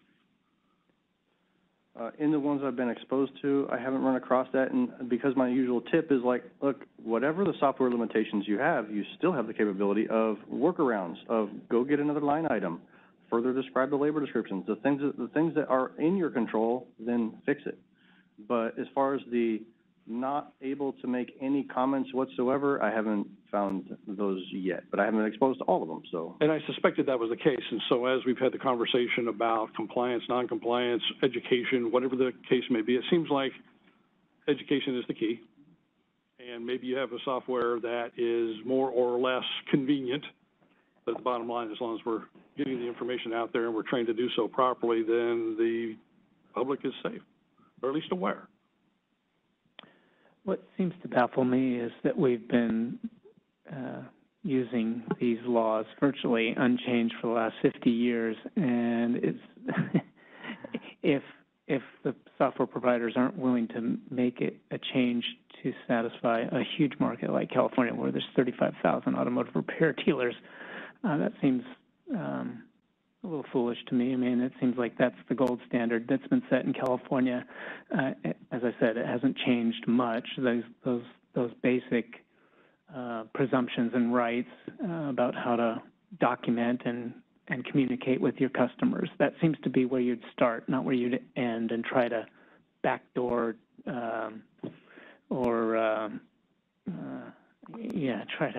try to work and do workarounds for California. That should be where you start, and then all the other states would then be in compliance with just best practices, even if their laws aren't up to speed with what California standards are. It's just a thought. Mr. Gallo, and then we'll go Ms. Ayers. Just real quick, very often we find the solution in this room on fixing some of this stuff, and I like the idea of a fix-it ticket. Because when we start talking cite and fine, and you're talking to shop owners that do not have control over their software, now all of a sudden they're faced with the risk of having fines that go along with a citation. I think the opportunity to figure out a way to create a fix-it ticket, but to go one step further, you get a fix-it ticket as a shop, it goes to your software provider too, and maybe that'll get their attention. Because if we really think about the business of the business, if you're going into a shop as a BAR rep and you're looking at stuff, clearly there's stuff the shop is in control of, and there's stuff the shop is not in control of. And it's either not in control of because it's a franchise, it's a corporate, it's a car dealership that's owned by the manufacturers. And, you know, I learned a lot with Jerry Froelich when he and I started doing BAR compliance audits at car dealerships. And time and again, we'd get the word that, you know what, we're not changing Toyota's program for California. We're not changing Audi or BMW for California. This is our software. But then you're dealing with your points, Rob, is then type the notes in. We know service providers are lazy, okay, as a general rule. If there's a box they can click on that pre-populates it and it's close enough, it's good enough for me. I got 30 cars in the lane that I'm trying to get through. I mean, it's really awakening for me, being on the retail side with Bridgestone Firestone and our members, to start working with car dealers that see 200 cars a day. And now all of a sudden we're saying, let's type these notes in here. No offense and no religious objections, but I have a closer chance of seeing God. But having said that, I really think that we have a possibility to settle these issues here and to work with you guys and the stuff that you're doing. And maybe we're on the right track. Maybe it isn't a fix-it ticket, but it's something just short of a citation and a fine that gets published on the web that all of a sudden consumers are looking at and saying, well, I like their locator app, but look at all these citations. When I was talking to Rob, I said, you know, I've been in some of these car dealerships. You could just send your rep in there with a ticket book, and he could just sit at the counter and write tickets all day long and never make a step into the bay because all their software is non-compliant. So I think we really need to focus on, and I don't want to belabor the point, but I think with Lou and everybody else's comments here today, I think we have an opportunity to fix this before it becomes a problem not only for you, but for us as well. Thank you for your time. One quick addition to that is the more exposure a shop has to the Bureau of Automotive Repair, whether that be complaint investigations or right-it-right presentations, it's also an educational opportunity. So our reps will bring these things to their attention, and it's up to them to address them, fix them at that time so they don't repeat. That's why I would envision the cite and fine as another tool for the egregious violations. Right, not as everybody gets a violation for cite and fine. It's these guys keep doing this over and over and over. We need another tool in our toolbox to be able to gain willful compliance. Thank you. I was wondering, are you keeping statistics on what, if you go into shops and see specific programs or software programs that are doing or having specific problems in how shops are using them and things like that? Not at this point, because I would like to step into their world to help them to identify these problems and not to, in a matter of being punishing, because I want their cooperation to show me how it goes. I shadow the writers to see how the transactions are going in that format of an education, not as a format of writing violations. A lot of times the workarounds are not that easy, and sometimes they take a lot of trying to figure out how to do the workaround, and they may not even realize they have to do it until after the fact. So and if you could share the workarounds with other people who are using the same program, that would be nice. If you saw a trend. I would imagine that would be at the software level, when the software provider is notified of that issue, that they could then distribute it through their supplier. So what I'm thinking is if you keep statistics and you see a trend with a specific company, you might want to write a letter from the Bureau of Auto Repair and say, this is what we're seeing in the field. could you possibly look at this? Understood, but it's currently outside my bounds. I understand. We'll take a look at that. All right, you know, we've had a lot of comments from those who are in person. How about any bar advisory group members who are attending via the WebEx? Yeah, hey, Matt Webb, Automotive Oil Change Association. You know, obviously paperwork, invoicing, estimating, and all that is a significant issue. You know, it could be possible maybe to incorporate maybe in the Write It Right of a publication, some type of a software checklist or something, or like some guidelines. So I'm thinking of situations where, you know, a guy has one shop, and one of our members ran across this situation. He was using a cloud-based POS system, and he sold the shop. And of course, when his subscription, it was a subscription based, so he's paying every month, you know, fee to use the software. So he ended his subscription, sold the business, and of course, he has a responsibility to keep those invoices for 3 years. And so now he has no access to those invoices. So a consumer comes, you know, 6 months later asking, hey, can I get a copy of this? You know, I had this issue or whatever. And so, yeah, there's a lot of interesting things that can happen with the way the point of sale systems are being sold and set up now. So I think maybe from an education standpoint, you know, incorporating some kind of checklist. So the guy that has a single shop or maybe a few shops or whatever, smaller, especially the smaller operators, he could, when he's shopping for these systems, kind of go through this checklist and say, okay, you know, records retention, invoicing, you know, you know, outlining all the requirements, all that stuff is in the Write It Right already, but maybe it could be organized to where, you know, if you're interviewing a POS system or whatever, that could be used to make a better decision to when you buy that system. Just a thought there. Okay, thank you. Let's see, anybody else? I got a hand raised. I don't know if that's a bar advisory group member or not, but we'll. Yeah, this is Les Swizer, California New Car Dealers Association. Hi.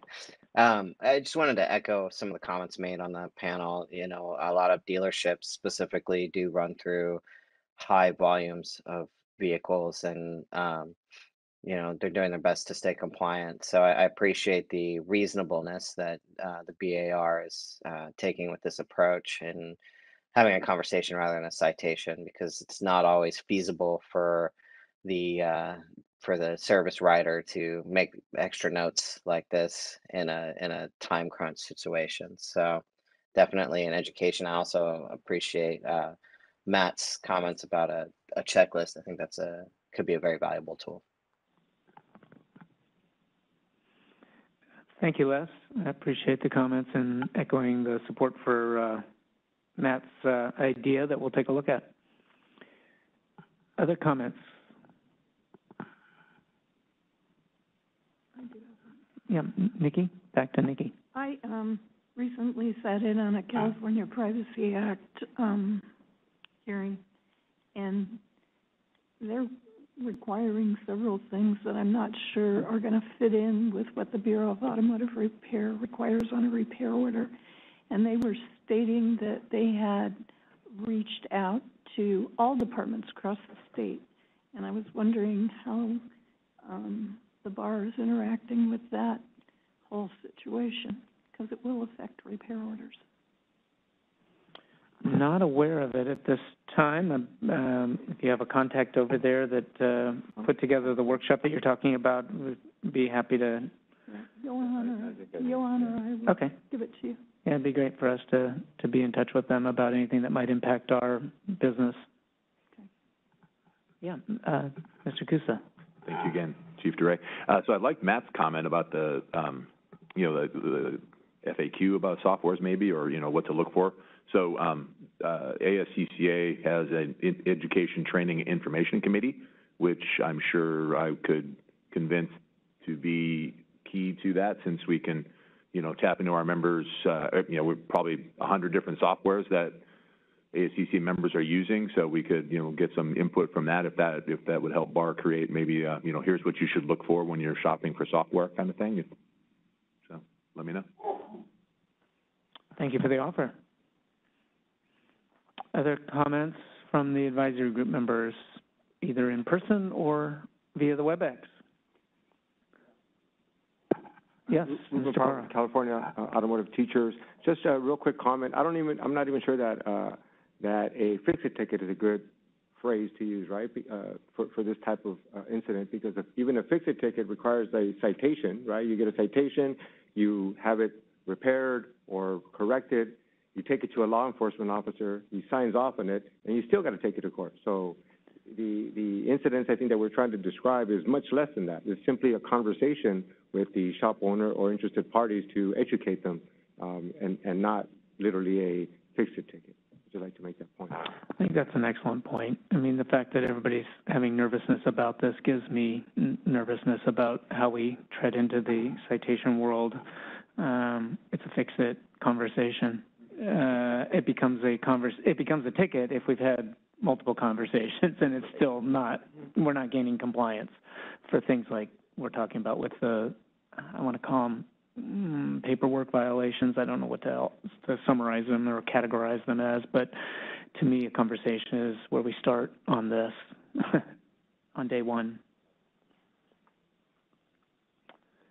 All right, let's open it up for public comments. We had not done that yet. Anybody from the audience here in person, or we'll soon open it up, moderator, on the WebEx. Anybody in person have any comments or questions? Yes, we have someone in the back of the room. Come on forward. It's important for us to record it and capture all the comments for when we webcast this and post the presentation on our website to have everybody represented. So please introduce yourself and welcome. Good morning. There's a green button there. It should light up. Yep.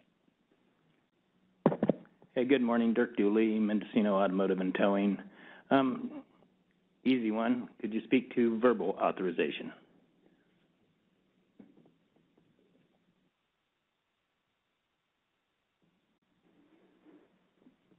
Certainly. Can you clarify a little more? Verbal authorization at what point? The legality, somebody comes in, rather than signing a repair order, especially during COVID, hey, your authorized amount is $50 for your smog inspection or whatever. Don't sign a repair order, but they gave you verbal authorization. How far does that hold up? There's provisions within the Automotive Repair Act and the regulations adopted pursuant to allow for the documentation of verbal authorization. I mean, generally, if they're present, we would expect a firm acknowledgement, such as a signature or something like that, but I imagine there are consumers who would not want to sign something with COVID restrictions. And so there's requirements in the regulations for the documentation of the date, time, person you talked to, what was discussed, how much it's going to be, and so forth, and those would apply in that situation. It would also apply for additional repair authorization, much the same as we've always done in this industry, like Pat said, for 50 years now, where if you call them on the phone and make additional recommendations and get authorization, you would just document the elements of that conversation, and the required elements are listed in regulation and in the Right at Reg Guide. Including the phone number. Thank you. Call. Yeah. Yeah. Okay. Thank you for the question. Thank you for the question. Anybody else? Let's open it up for the WebEx public comment. Thank you. We've opened up the WebEx Q&A feature to facilitate public comment. You can look for the question mark icon, tap that, type the word comment in the text box and click send. And the other option is to raise your hand. We do have a hand raised from someone logged into WebEx as Jerry Froelich. I'm going to send you a request to unmute your microphone. You're unmuted. Good morning. Thank you. Hello, Morning, Jerry. Pat. Hi there. Thank you, Bill, for the clarification, and Rob, thank you for your presentation. I've got kind of a practical application question concern on dealing with solutions 2 of 7. It was slide 26. And basically, one of the things that we was talking about was the software limitations for additional authorization. And one of the things that Rob had talked about was a separate document.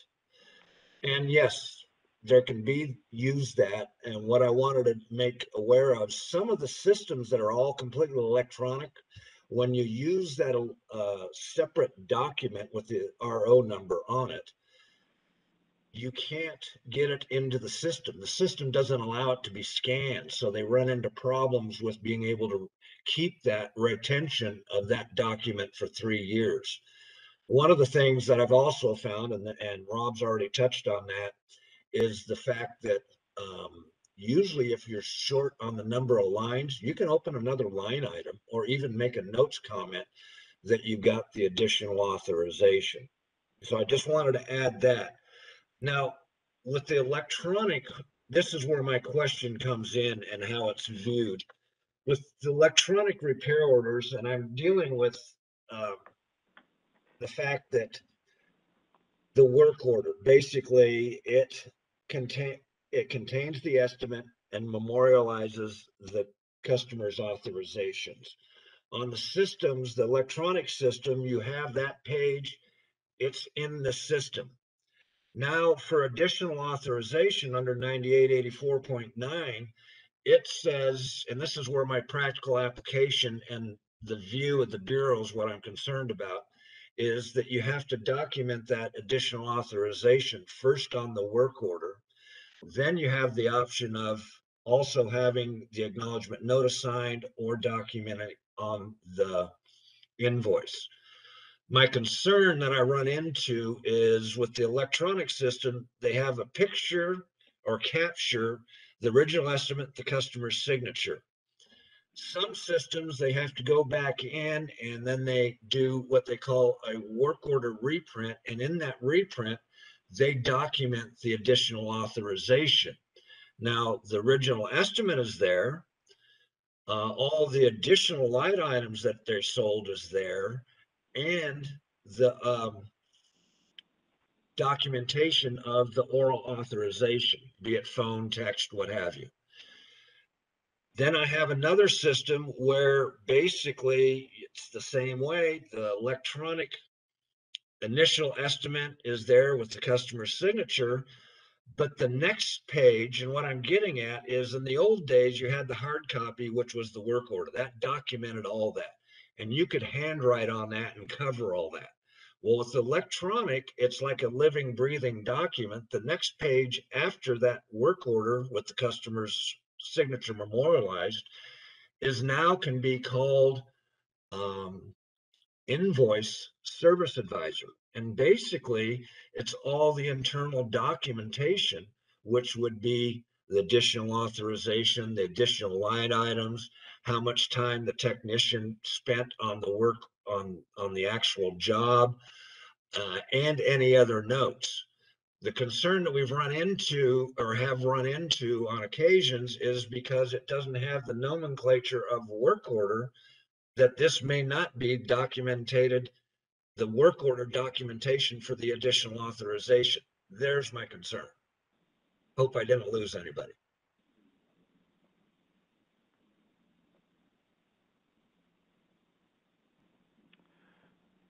Thanks, Jerry. Can you better, I guess, identify where the problem is? Because I've heard several things where they're documenting the customer's authorization, but you're saying, is that not transferring over to the final invoice? No, it is. It's nomenclature. Someone said because it says invoice on it, and in the system it says invoice service advisor. When you print that, which would have been like the old hard copy, it just says invoice. I had a Bureau rep that says that's not a work order because it says invoice on it. No, and because we have legal definitions of work order, estimate, and invoice, it's not that that's the name of it, it's where is it in the process? Does it contain those elements of a work order? That's how we define it, is that as a work order. That was my point, that it contained all those elements that would be considered, shall we say, a work order. Right, the same That's thing all I was with if a getting shop is to. calling it an invoice, but it's actually the elements of an estimate. Okay, Yes. so what? They call it an apple. Okay, good. That's all I needed. Thank you very much. I appreciate your time. All right. Thank you, Jerry. Any other comments from the public? I do not see any other requests for comment at this time. Shall we close the public comment period? Yes, thank you, moderator. You're welcome. Any final thoughts, comments, questions?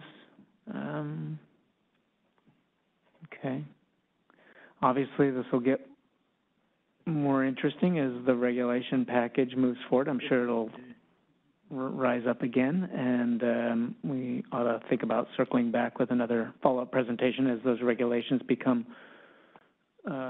closer to reality. Right now, we're still in there. They're pretty far along, but there's a lot more to be done, and there'll be a formal public comment period once they get publicly noticed, hopefully later this year. Right? Thank you very much, Rob. Rob, I'm thinking about renaming it Right at Right, but changing right to WRIGHT. I get Does that cause you any concerns? Everybody keeps saying I was just born for this.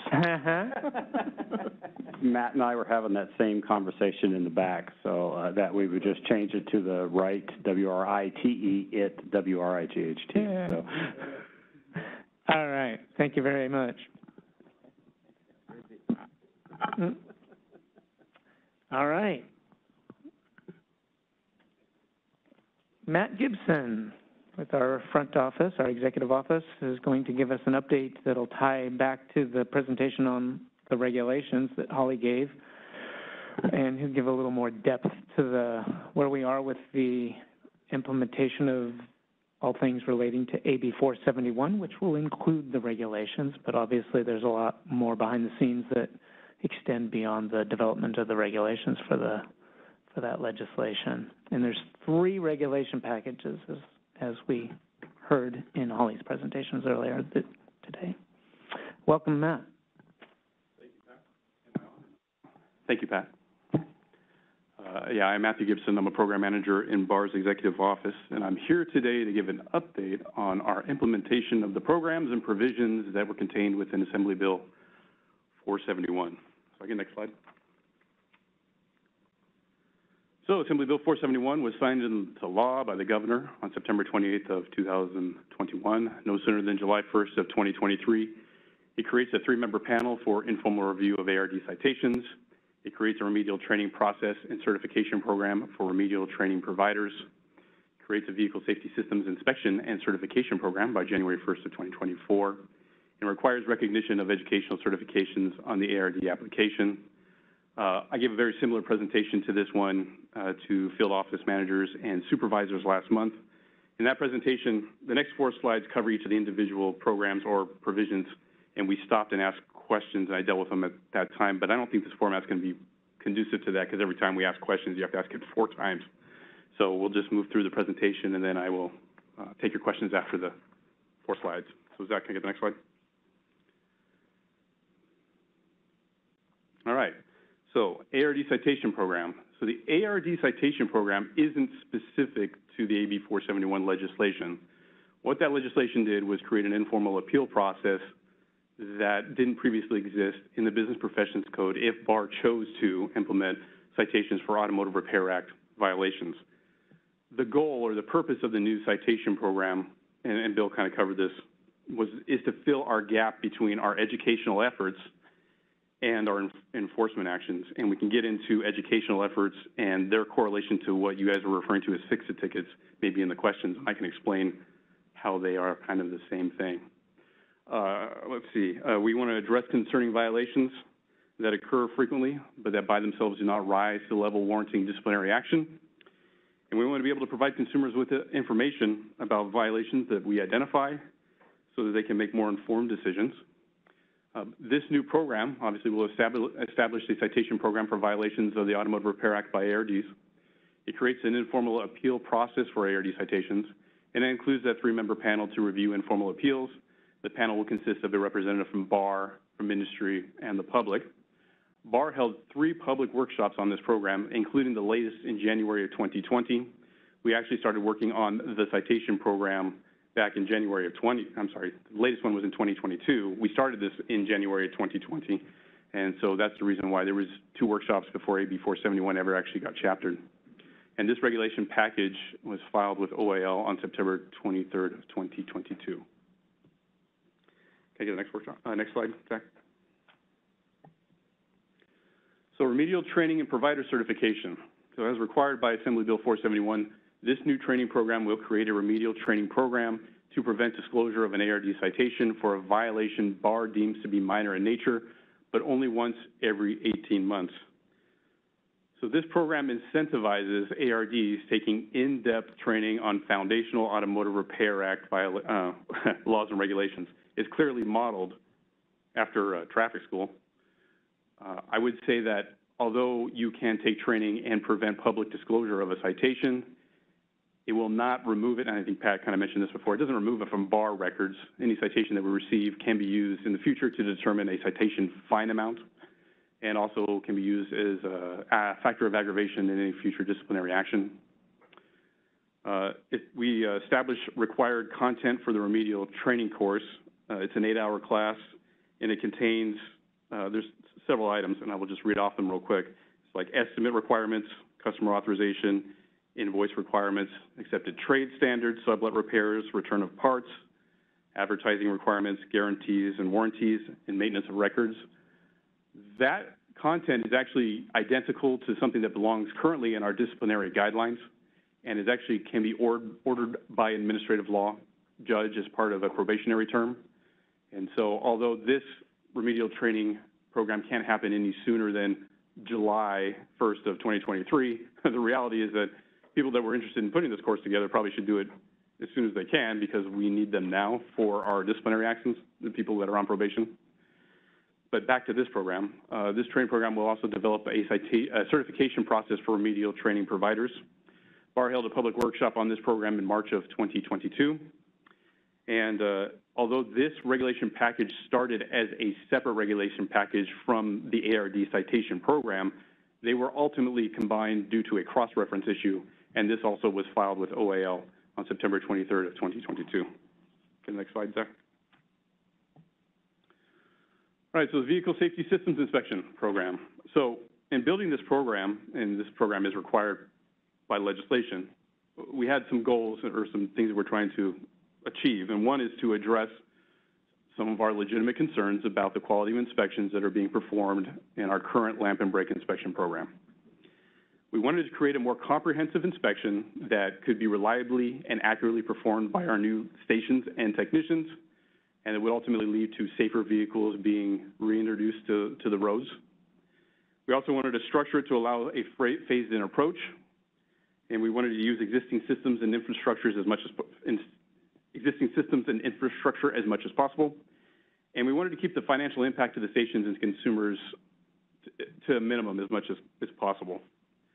So this new inspection program will combine the lamp and brake inspection programs into one program.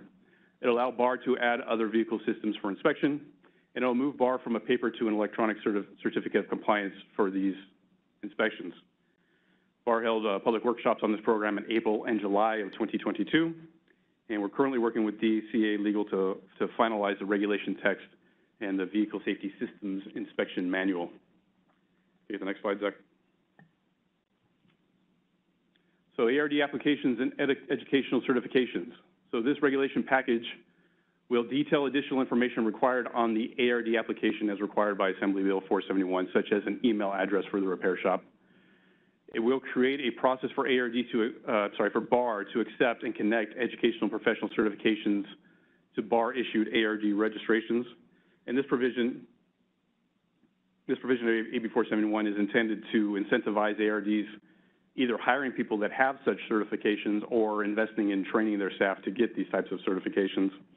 We did develop, and I think this was also covered in Holly's presentation, we did develop a definition for nationally recognized and industry-accepted educational certifications.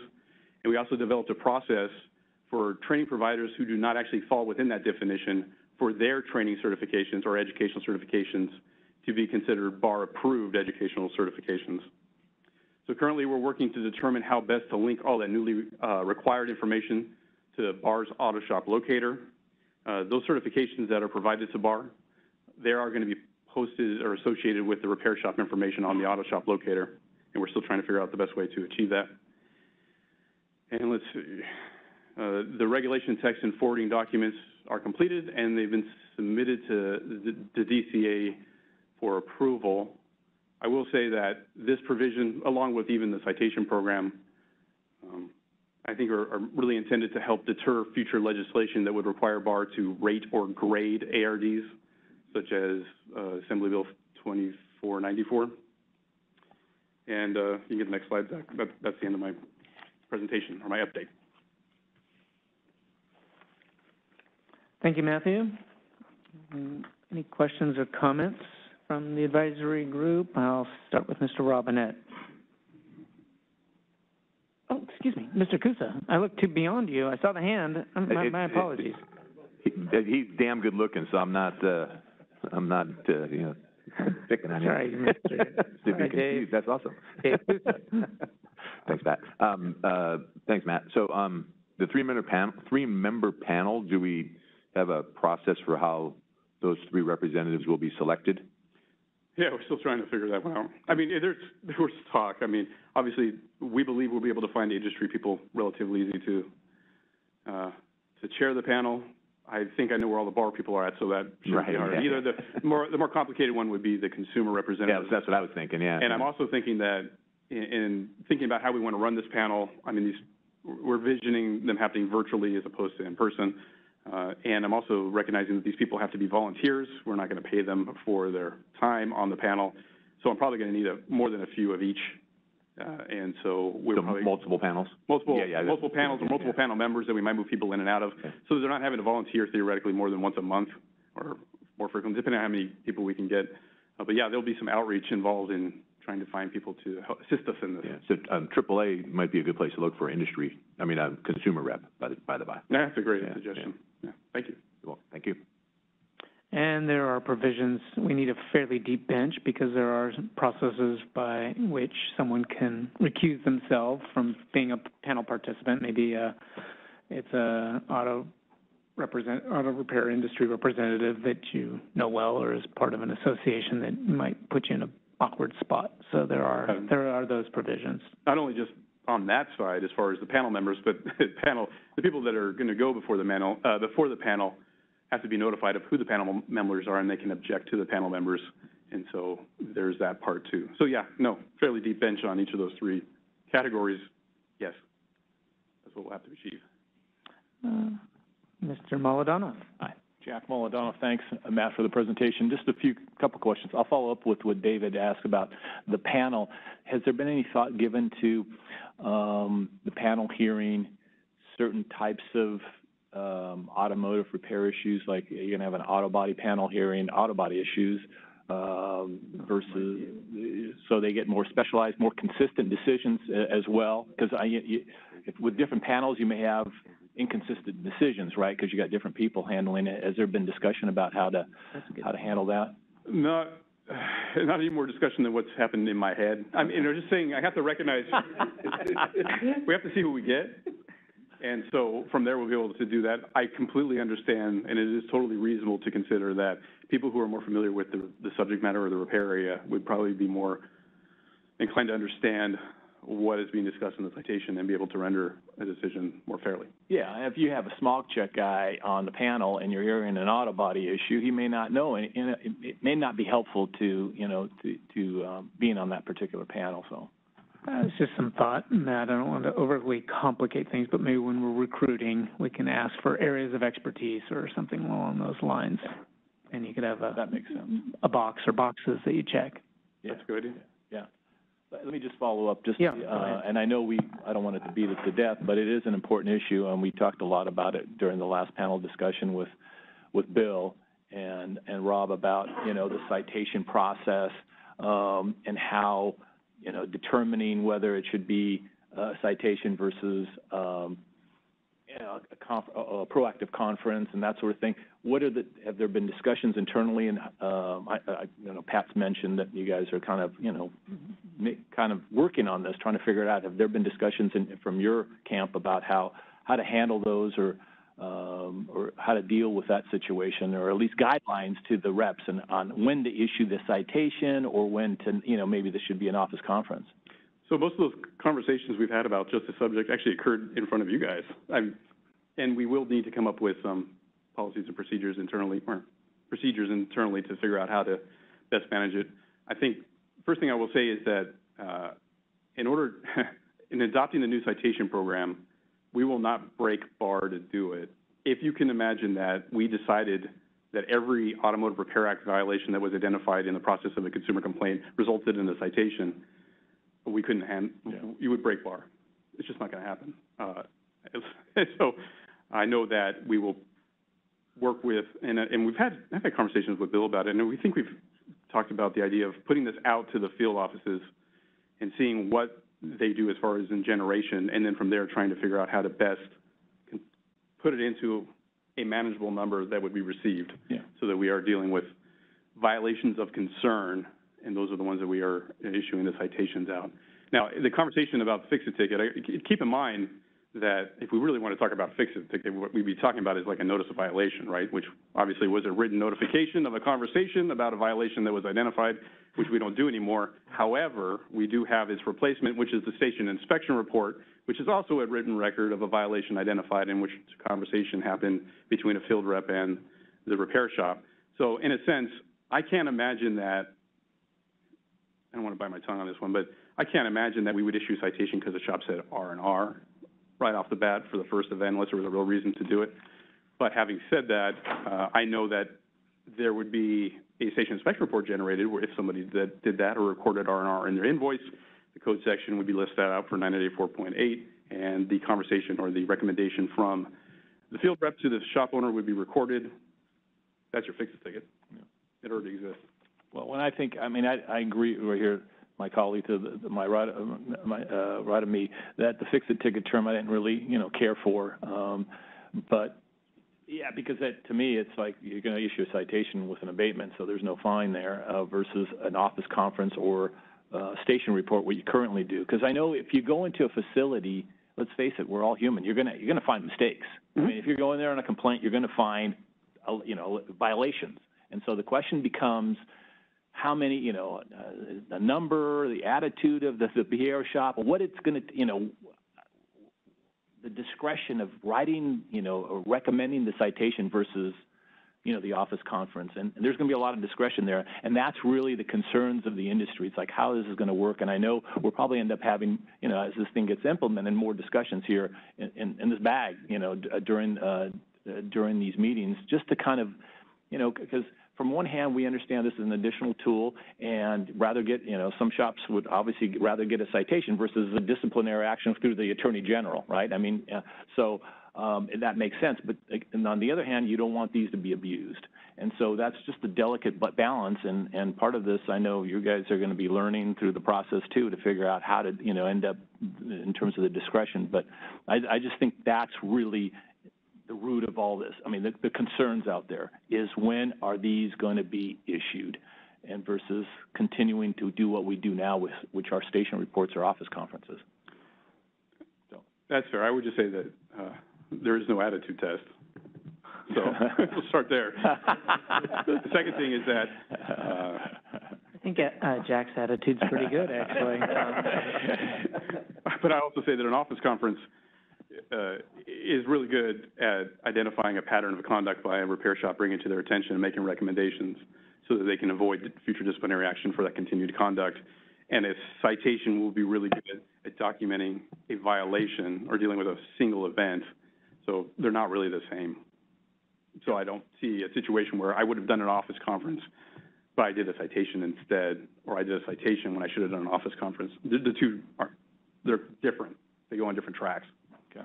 And one last question. On the application, you're listing the certifications.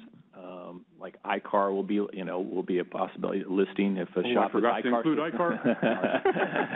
OEM certification, you'll have certification. Is there going to be a limit to how many certifications a shop can list on the BAR website? Well, there's no limit to how many they can give us, but there's going to probably be a limit about what's going to be posted just based on the size of the page. I mean, I would say, so for example, if you have ASC certified technicians, you probably will have an icon on your shop information that indicates you have ASC certified technicians, but I'm probably not going to get into how many of what type and who. I'm certainly not going to put the name of the technicians that have those certifications. And if you have, same thing for ICAR, or if you have a bunch of, like a dealership, for example, if you have a bunch of Chevrolet trained or General Motors trained technicians, we're not going to have however many you have. We'll just probably have a logo related to having OEM certification. And that's kind of what we've been talking about most recently. Okay, thank you. The more granular you get into this, it becomes a little more tricky to manage. I mean, ASC certifications come and go. I mean, they expire, and you might have one. You might still apply in a general sense that someone's on there, but getting down to the actual technician who's got it and when they are, when it's current or no longer current, that gets a little tricky for us to get to that level of detail. So, and tricky for the shop, too. Yeah, yeah, no, absolutely. So that's part of the reason that, I don't want to go that far down. Mr. Gallo. As it relates to brake and lamp and the workshops we did on all of that, having relate to AB 471, I was explaining to Chief DeBray that there was some confusion because they were talking about the old brake and lamp program is going to sunset. It's going to be replaced with a new program that deals with the salvage vehicle inspection, safety inspection, and all of that. And we fielded a lot of calls about, okay, well, what happens with brake and lamp being gone, and I'm not dealing with a salvage vehicle. I'm dealing with a car that's coming in for a brake and lamp inspection. Whoa, slow down. The brake and lamp program isn't going away for non-salvage vehicles. It's still going to be there. And the takeaway from the workshops from some individuals was that, oh, that program's gone, it's going to sunset. It's going to be replaced with a new one under the vehicle inspection program with AB 471.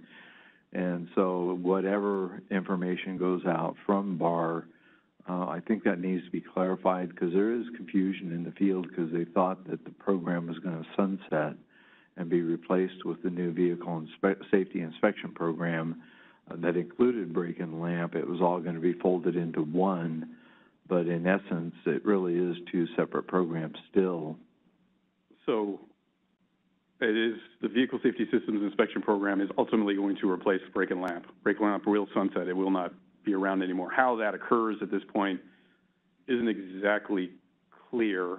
The legislation is written in such a way and it was interpreted to mean it is like a switch, like we go from one program overnight to the next. Yep. We're actually thinking more that it might be more of a phased-in approach over some period of time where we try to get people off of one boat and onto the other, right? But having said that, yeah, brake and lamp is not long for the world. Well, is it not long for the world because we're eventually going to see a total vehicle inspection program as all vehicles as it used to be back in the 60s? Or are we still going to have a split between the two where we're going to have the inspection program for a salvage vehicle as opposed to a vehicle that's been cited for either brake or lamp violation? Yeah, maybe touch upon that because we've had this discussion outside of this venue about how a brake and lamp inspection for a citation that's been issued by law enforcement. Okay, well, let me cover it different ways. First off, so the brake and lamp inspection program being used for salvage vehicles also, I mean, there's other uses for this brake and lamp inspection related to emergency vehicles or ambulances and inspection that's required by CHP. That requirement is in the vehicle code. And we are working to try to change the vehicle code to change that program from one program to from the brake and lamp inspection program to the vehicle safety and systems inspection program. And that's how it will go away. Okay. If you want me to touch on fix-it tickets, like actual fix-it tickets that you get for your car, I would say that the way the vehicle code is actually written, it says that somebody who is licensed in accordance with this specific section within the Business and Professions Code has the authority to sign off on a fix-it ticket. And if you get a fix-it ticket, you know that there's a part where you can sign off on the back about the fact that you are able, that the condition that caused the ticket to be issued has been corrected. Well, you don't really need to go through a safety systems inspection in order to get a fix-it ticket signed off. Somebody who's licensed as a safety technician is going to be able to sign off on a fix-it ticket without having to put the car through the whole safety systems inspection program. And I think that's what really needs to be clarified then, because if they are truly going to sunset brake and lamp, and it's all going to be folded into what's covered under AB 471, then more clarification needs to be sent out on that. Thank you. Thank you. Okay. Good comment. Oh, Mr. Parra.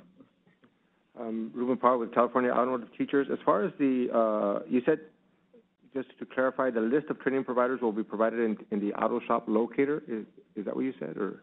No, auto shop what we were talking about auto shop locator is the training, the educational certifications that are provided to BAR theoretically by the ARD application. They're going to be associated with the ARD information on the auto shop locator.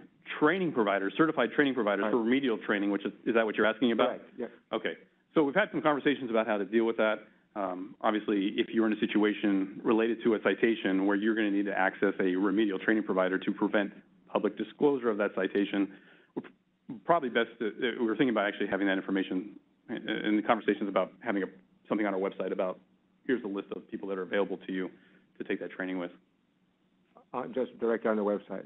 Yeah, well, keep in mind that if you got a citation, there's going to be certain information with that citation about, like, for example, that you can formally appeal it or informally appeal it, that you have this citation or the fact that you got the citation, that you qualify for the option to take remedial training to prevent public disclosure. And then contained within that information is also going to be probably thinking about a reference back to our website to see the list of training providers, as opposed to like including it in the information that's provided, which, depending on how many we get, could be extensive. All right. Thank you. Good response. Good question. Mr. Gusa, again. Thanks, Matt. So another use for, brake and lamp is like a home built car, kit car kind of thing. Would that now fall under the vehicle safety inspection program, go through that complete inspection? Yes, it would. Thank you.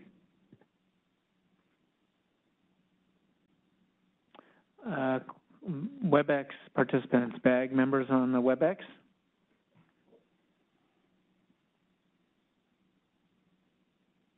Any questions or comments for Matt? Let's open it up for public comment. Anybody here in attendance, or we can also open it up. Moderator, if you can do that. Absolutely, and as a point of information, Matt has left the meeting, but we do have a request for comment from a public attendee, Jerry Froelich. I'm going to send you a request to unmute your microphone. And you're unmuted. Matt Webb, Again, one of our BAG members, yeah. Consulting. What thought process has been put into who can attend that training as far as from the shop, be it the shop owner? I know some people would like it if they got a citation for inaccurate invoice and it's because of the service advisor, they'd like to send them. But has there been any thought process of who from that facility would attend the training? Yeah, it's actually in the regulations. As a matter of fact, I actually almost think like it's in the legislation, but at a minimum, somebody listed on that ARD application is the one who has to attend the training. But they can bring as many people as they want. Yeah, well, if they're willing to pay for them, right? The ownership could be at several training sessions. Anyway, okay. Thank you much, Matt. The only thing I was going to I would just say on the application, obviously we're talking about owners or partner owners or corporate officers. But in addition, the ARD application requires you to list out the person who's responsible for the the manager, the responsible managing employee too. And so if I was thinking about, for example, not to pick out Pep Boys because I'm sure they'd never get a citation, but their corporate structure might not even be in the state. And if it isn't, then if they have the responsible managing employee listed on the application for any of those individual locations, that would be probably the person who would attend the training. Good, thank you. Thank you, Jerry, for the question. Any other comments from the public? I do not see any other requests for comment, and as a note, member Andrew McGee has now joined the meeting. Oh, welcome, Andrew.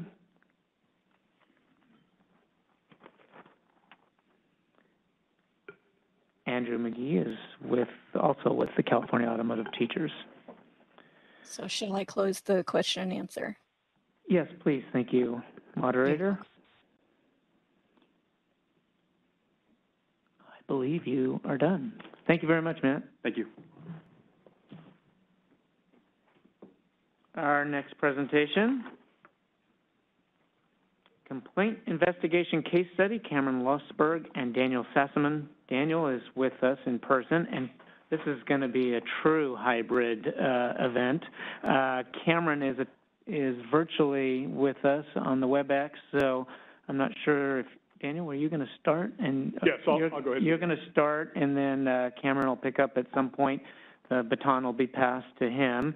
And this is something we've been trying to do, just to kind of open up the books, so to speak, or our business and our processes to kind of give you some insight into what we deal with on a daily basis or a weekly basis as it relates to consumer complaints and how we navigate through those waters with our field representatives, trying to do so consistently and obviously with clarity for all parties involved, that be the consumer and the auto repair industry representative or representatives from the shop. And here to kind of, this I think it was our second one. We did one last year, I believe, a case study, and it was more along the lines, I can't remember this, I think it was auto body related. So this is more of a smog check case study, as I recall, but a really good example of some of the things we deal with. And I appreciate you guys being open to doing something like this. I've asked staff to be more willing to do these kind of presentations. I can't do them, and certainly the front office isn't the most appropriate spot. It's really where the rubber meets the road, and the field reps who are doing this job day in and day out, and they can tell you their personal experiences, and that's why we want to bring them to the table and give these presentations. So here's our next complaint investigation case study from Daniel and Cameron. Thank you, Patrick. My name is Daniel Sassaman. I'm a lead investigator out of the Sacramento field office. As Patrick explained, joining us via WebEx is Cameron Losberg. He's also a lead investigator out of the Valencia field office. The industry has requested that BAR present some real-world investigations, examples of investigations that the Bureau performs. And back in a BAG meeting in October of 2021, there was a presentation that was more along the lines of a mechanical repair complaint. Today, our presentation will be discussing a smog repair complaint and also discussing some of the additional resources that were available for smog-related repairs. So in this case that we're presenting today, the Bureau was required to review some of the following information. For example, we needed to look into what the consumer's allegations are.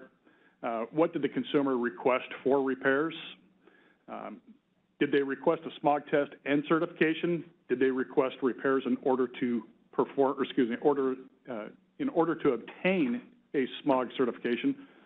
Or did they request repairs that were related to a previous smog repair failure? We also will look at what the initial station findings are, what their diagnosis was. Did the vehicle fail the smog test visually, or did they fail functionally? Did the consumer have any additional requests? In this particular case, the consumer requested assistance through the Consumer Assistance Program, or CAP. We'll also be looking at what repairs were performed to determine, are these repairs consistent with the diagnosis and the manufacturer's recommendations? Did the repairs correct the problem and allow the vehicle to obtain a passing smog certification? We'll discuss what post-repair actions were taken. In this particular case, there was a recommendation by the Bureau for a referee inspection to be performed. Then we'll get into what the Bureau's actual findings are. In this particular case, whether the repairs were consistent with the manufacturer's procedures, and did they correct the actual reason why the vehicle failed the smog check program. So with that, I'd like to turn it over to Cameron to go ahead and present to you the details of this particular complaint. Thank you, Daniel. Appreciate it. So this complaint case study involves a smog-related complaint investigation.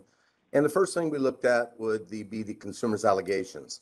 In this particular case, he alleges that repairs were performed that failed to correct the cause of the smog failure. Also, the check engine light remained illuminated after the repairs were performed.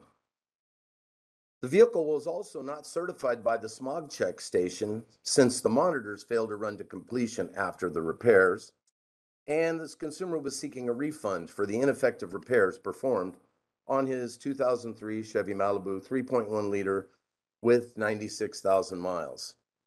Next slide, please. So the consumer requested repairs from the subject station, and the vehicle failed the smog check inspection.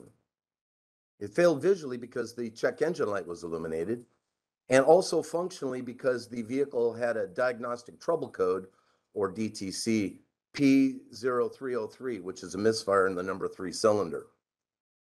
So the consumer, after left the place, and they returned at their convenience for a complete diagnosis of the vehicle. They actually applied for the Consumer Assistance Program, and once they obtained an eligibility letter, they requested that the station check do a complete diagnosis, and specifically asked them to check the engine compression and ignition timing. Well, in this particular vehicle, the timing's not adjustable because it has a distributorless ignition system. So prior to returning, the consumer had replaced the spark plugs himself. The subject station diagnosed the vehicle, and their findings were that they confirmed the DTC P0303. It remained and indicated a misfire in cylinder number 3.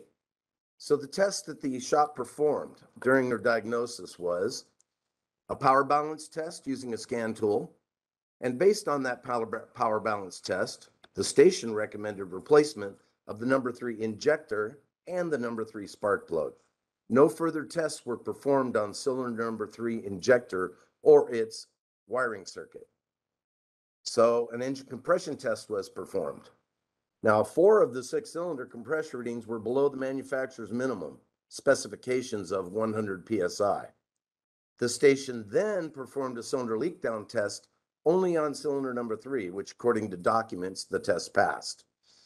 No readings were recorded, no wet compression test was performed, and that would be an additional test that the mechanic could have done to help determine the condition of the piston rings. So the repairs were performed by the shop. Number 3 spark plug was found to be fuel soaked.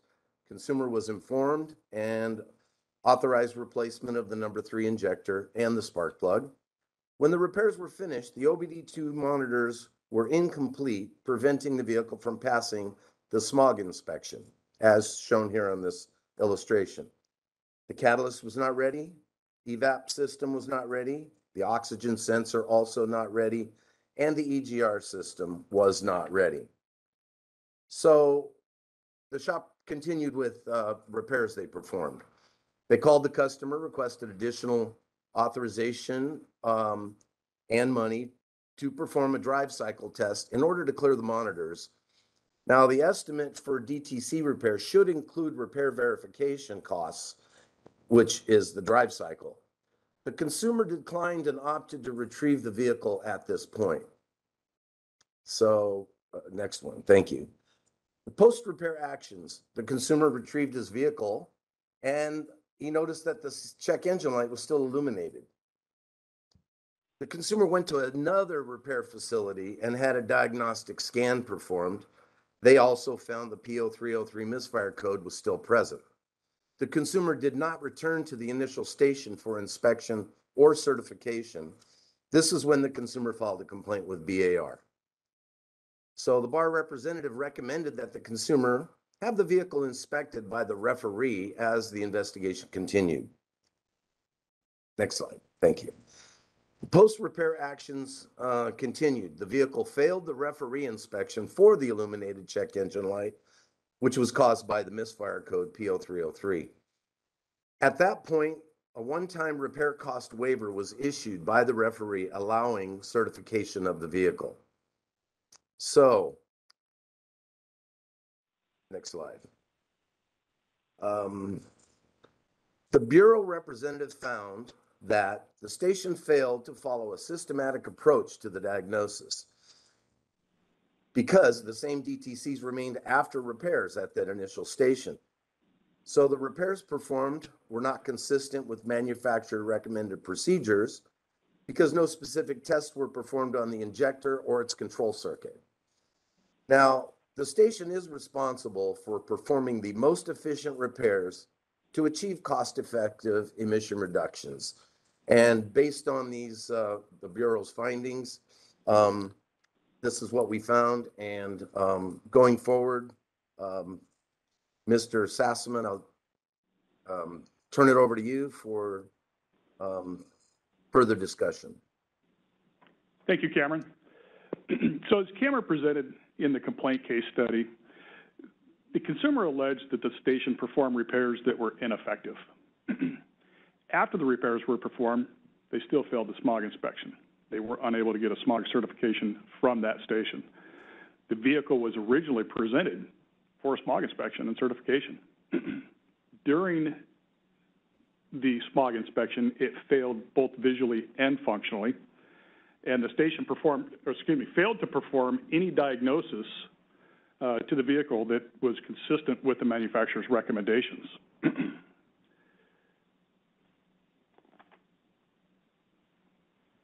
Some of the additional resources that were used in this case was the Consumer Assistance Program. So as you heard, he talked about the consumer had reached out to Consumer Assistance Program and obtained an eligibility letter. CAP is designed to provide the California motorists with financial assistance options related to the Smog Check program. And this assistance includes up to $1,200 based on income eligibility on emissions repairs at a CAP approved station, and $1,000 or $1,500 based on income eligibility for retirement at a CAP approved dismantler. Next slide. The consumer also utilized the referee stations. The BAR's referee program provides Californians with an array of smog check services related to smog check and emission controls. The referee can, in some cases, issue a one-time repair cost waiver if the consumer meets the eligibility criteria, which in this particular case, the referee station provided that one-time cost waiver for this consumer and issued a certificate of compliance. If you have any further questions or any further need for information from the referee or regarding the referee, visit their website at asktheref.org. Next slide. So just kind of wrap this up. The California Air Resources Board data shows that the Smog Check program results in a reduction of approximately 400 tons of smog-forming emissions from California's air each day. Additionally, the Bureau's complaint resolution efforts result in approximately $5 million each year returned to the consumer in the form of direct refunds, rework of the vehicles at no charge to the consumer, or adjustments to the final bill. These consumer complaints give the Bureau an opportunity to investigate matters that may be affecting consumers on a larger scale, and also for the Bureau to educate these automotive repair dealers to help ensure future compliance with the Automotive Repair Act and Smog Check program. That pretty much concludes our presentation. Are there any questions? Thank you, Daniel and Cameron. Excellent presentation. Appreciate you both coming here today, both in person and via the WebEx, Cameron. I just had a question that I don't think either I missed it or maybe it was just not in the presentation. On that bullet on the last page, or the second to last page. Slide 7.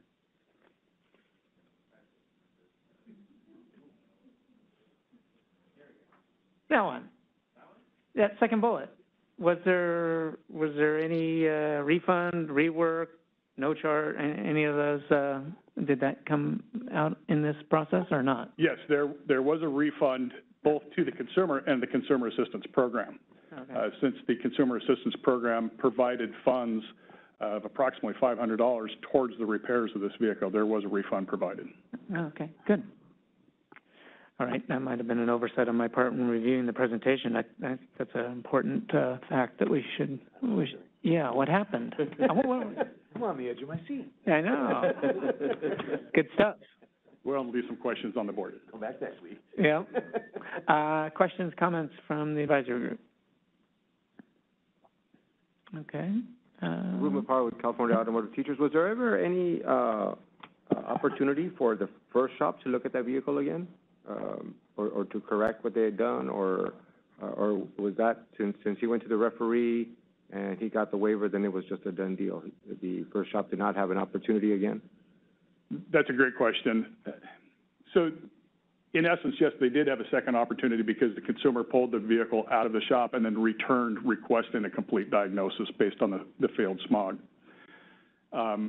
After they provided the diagnosis of the number 3 spark plug and number 3 injector, and that did not repair their concern, and the check engine light returned after that, the consumer had lost confidence in that particular facility and decided not to return to that station. Additional questions, comments? Good question, Ruben. How about WebEx? Bar advisory group members on the WebEx? Okay, let's open it up for public comment, both here in person and moderator, if you could also open it up via the WebEx. Certainly, we've opened up the Q&A feature of WebEx. If you'd like to make a comment on this investigative report, you can look for the question mark icon, type the word comment, and click send, or you can raise your hand by clicking on the hand icon.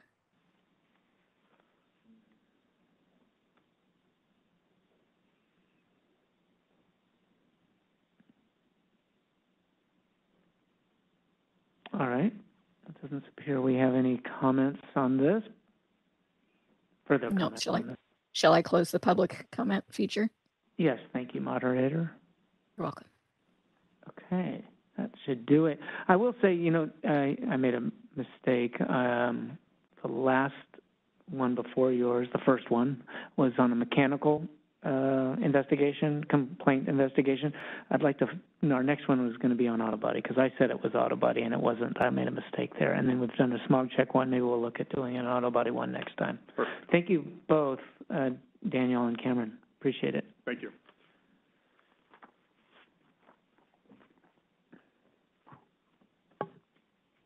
Okay, Paul. All things biometric, Calvis. Paul Hedgeland with our Bar Engineering and Research Branch. Welcome. Good morning, everyone.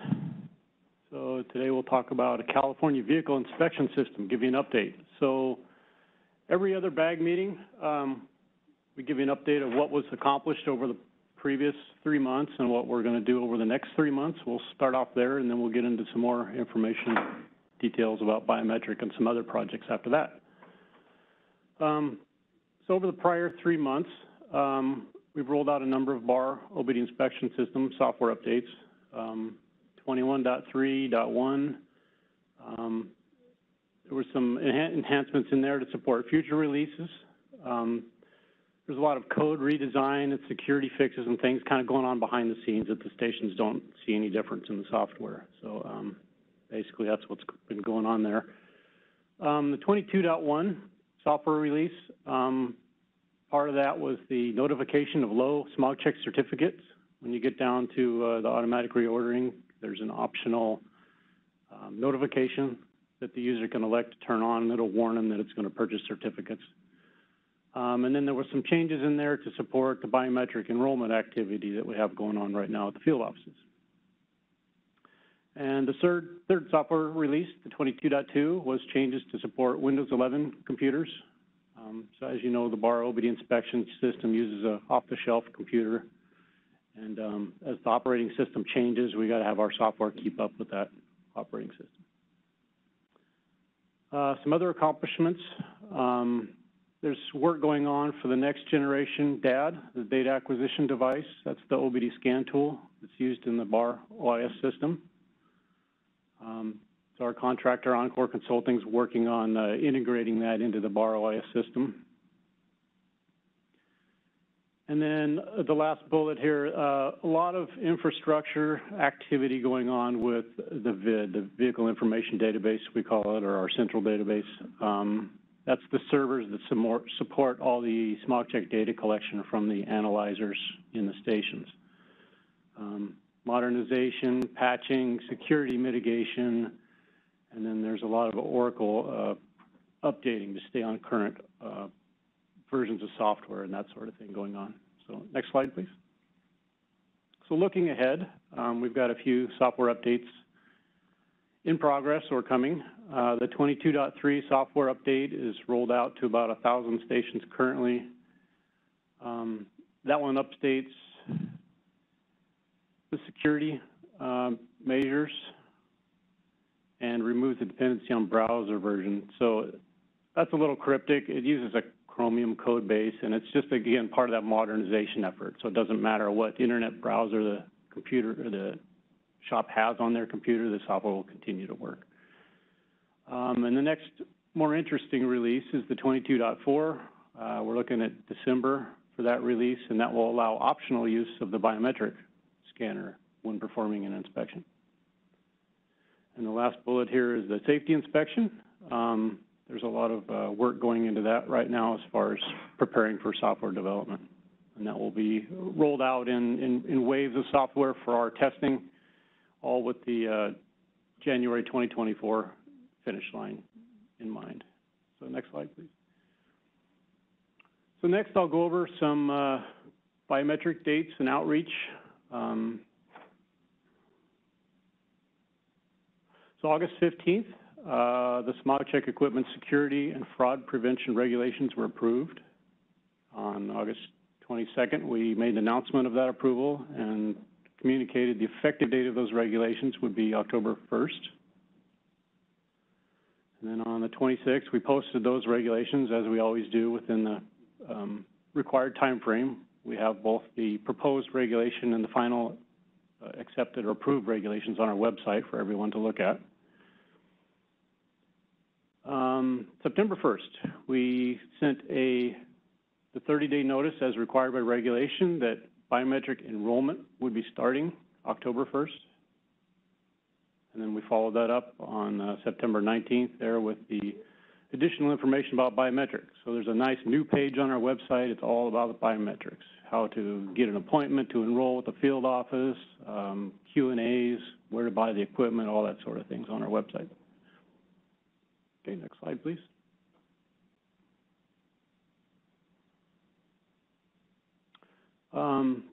Following that is basically a bunch of reminders leading up to our finish line here. So September 21st, we reminded industry, go get an enrollment with the field office, go look at the Q&As on the website, and we'll give them a 30-day notice before biometric use is mandatory. And then October 3rd, that was a major milestone for us. The field offices started enrolling licensed smog check inspectors. As of today, we have over 5,000 inspectors enrolled and another 600 appointments calendared. So we're probably 2/3 of the way through that activity. It's really exciting.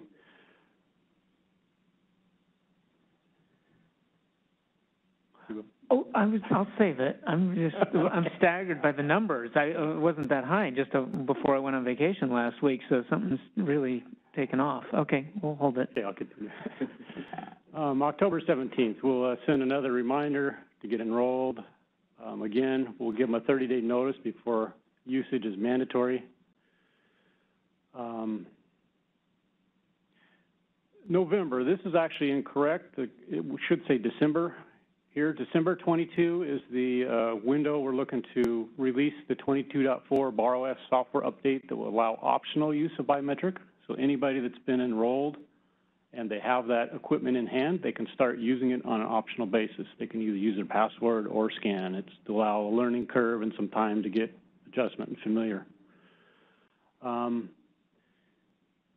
Our finish line here is March 2023. If the enrollments look good, the equipment's in the stations, all those sort of metrics we're monitoring, then in February we'll communicate March is the day that you have to use biometric for every inspection, and you can no longer use your password during a smog check inspection. And those states, the asterisk on the bottom there, of course, those are subject to those things I mentioned, equipment and enrollment activity. So hopefully we'll get there. Things are looking good. Next slide, please. Enrollment appointments. So to get an enrollment appointment, like I said, go to our website. There's an online scheduler there. The licensed inspector enters his inspector number and password from the bar OS system. They pick the field office and they pick the date and time they want to do the enrollment. The field offices also allow walk-ins. That's only in the mornings.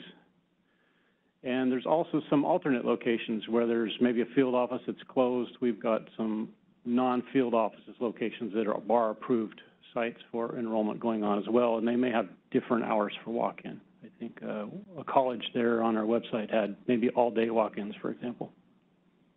Okay, next slide. This is just a picture of the biometric enrollment scheduler on our website. There's some language there saying, hey, if you make an appointment, you need to show up.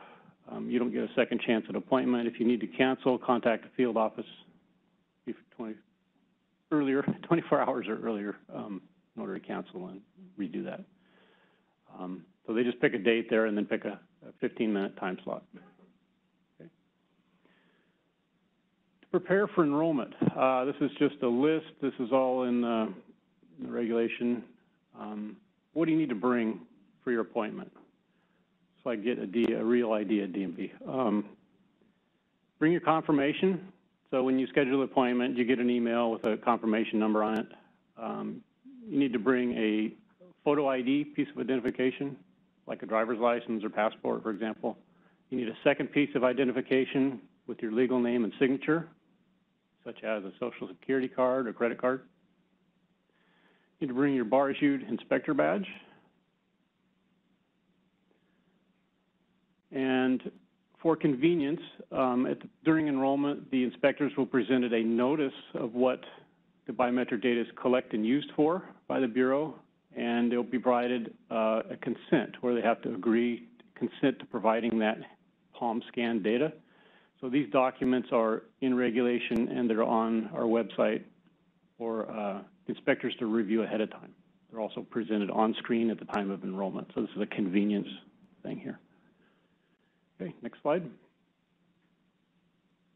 So at the enrollment appointment, our program representative will verify the identity. They'll review the notice and consent language and require inspector acceptance. They'll take a new photograph. We've got some very stale photographs in our database. And they'll scan the left and right hands to establish a palm data profile in the system. And these initial scans or this profile will be used and compared later when they're doing inspections and scanning in the station. It'll be compared back to the original, and that's how we authenticate that the licensed inspector is doing the inspection. Okay. Biometric equipment. The biometric kits are available for sale now. They'll be delivered over a period all the way up until the March finish line we're trying to achieve. The reason for that is the manufacturer needs some lead time between the resellers purchasing and their factory producing the units. So they're trickling out. Some resellers have small inventory. Some other resellers are buying batches of 1,000 every month, for example.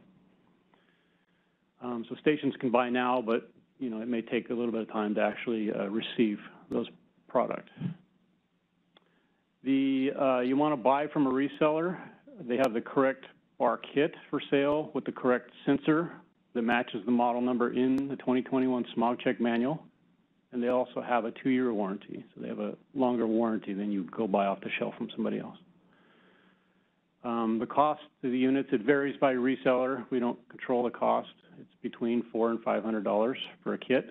And one kit is required per bar OIS system. The smog check manual also requires biometrics for bar 97, but that's a different project, and a later date will communicate that. So bar OS only right now. These units can be self-installed, or maybe the reseller might offer an installation service. It's just a plug-and-play USB device. Next slide. So switching gears, talk about bar OBD inspection system computer security. So as you know, the bar OS uses a Windows-based computer. It's maintained either by the individual at the smog check station or by a vendor that may lease the system and maintain it for them. An important part of maintaining your computer is keeping it on a supported operating system.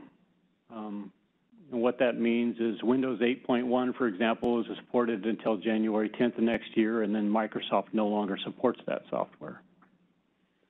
And Windows 10 and 11 obviously are newer, so those are supported right now.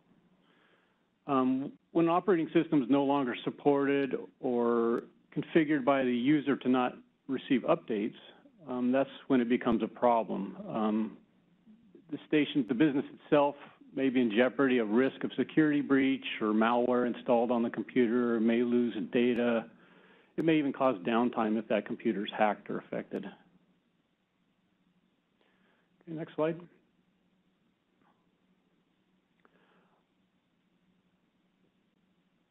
So many of these computers are running an unsupported operating system, and they're at risk of not getting the security updates they need.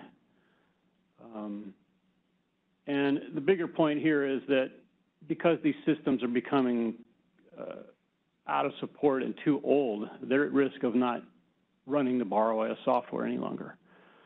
We're currently working with about 200 to 300 stations right now that will not work with the 22.4 bar OS software update. And we're sending them weekly bar blast, notifying them to get your system updated before the software. Because our code base also modernizes, and it will only run on certain newer operating systems in the future.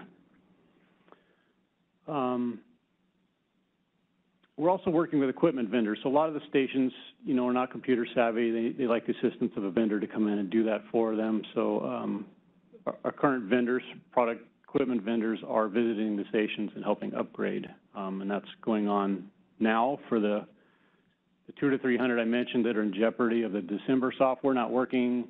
And the big picture, there's a push over the next 6 months to get several thousand computers up on the Windows 10 or 11. Okay, next slide.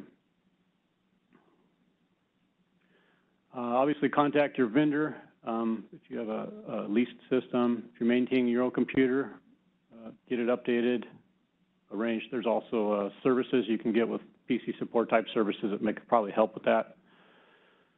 There's been some questions around Windows 8.1. It still does work with the bar OS software, and it will continue to work for several months. And then when we get closer to that incompatibility, we'll communicate that to industry. Next slide. All right, switching gears again. DAD 2.0. So this is the second generation data acquisition device. It's the new OBD scan tool that we're working on. When this is certified, it will replace the current data acquisition device in all the smog check stations. The reason for the DAD is to collect a new type of OBD data. It's called Unified Diagnostic Services OBD data. 2024 is the first model year. Some vehicles will have this different type of data. As we get into 25 and 26, eventually all vehicles will have the UDS data. The new DAD also has several changes in there to collect additional data for fraud detection. And then when the DAD is required, the computer has to be on a supported operating system. So at that time, it will probably be Windows 10 and 11. And the station will have to maintain that to a supported operating system as we go forward. So if 11 rose to 12, they'll have to just keep updating. Status, regulations, software, hardware development, that's all in progress. We're working with the vendors. We're preparing for certification testing. Our contractor, Encore, is preparing the integration with the bar OS software. We could begin certifying these devices in 2024 and maybe have something certified in 2025. It's really easy, kind of early right now to put any dates on this at this point. Okay, next slide. Safety inspection. Matt covered really everything here. This slide is just to say the software development update. We're working with our contractor on consult. All that will behave the same way. That software development activities is going through calendar year 2023, so it'll take the first, second, third quarters of that year to get all that accomplished. And then the regulations are with DCA Legal. Next slide. And with that, I'll open it up for questions. Thank you, Paul. Very thorough presentation. I appreciate you appearing before us once again. I know there's a lot of interest in the biometric rollout. I kind of paused when you said the numbers, and maybe you can go through them again for biometrics. How many have already been enrolled? I was out at the field. I've been visiting the field offices with Bill and his leadership team over the last couple of weeks prior to going on vacation. We're going to resume that and visit some of the southern offices next month. I was really, first of all, I want to say thank you to all of our field offices and our staff in the field offices who have been doing this and doing an excellent job. I witnessed it firsthand as technicians came in. It was a pretty easy process, quick and easy. They were in and out in 5 to 10 minutes in most cases. And thank you to the staff who are doing that and working with the technicians since we started this on October 3rd. How many have already come to a field office and been enrolled? Just over 5,000 as of today. 5,000. Wow. Last count it was like around 1,000 or 1,500, and so it's really picked up. And then another how many appointments? 600 appointments, or almost 600 appointments. And that's through the end of the year, or is that how many?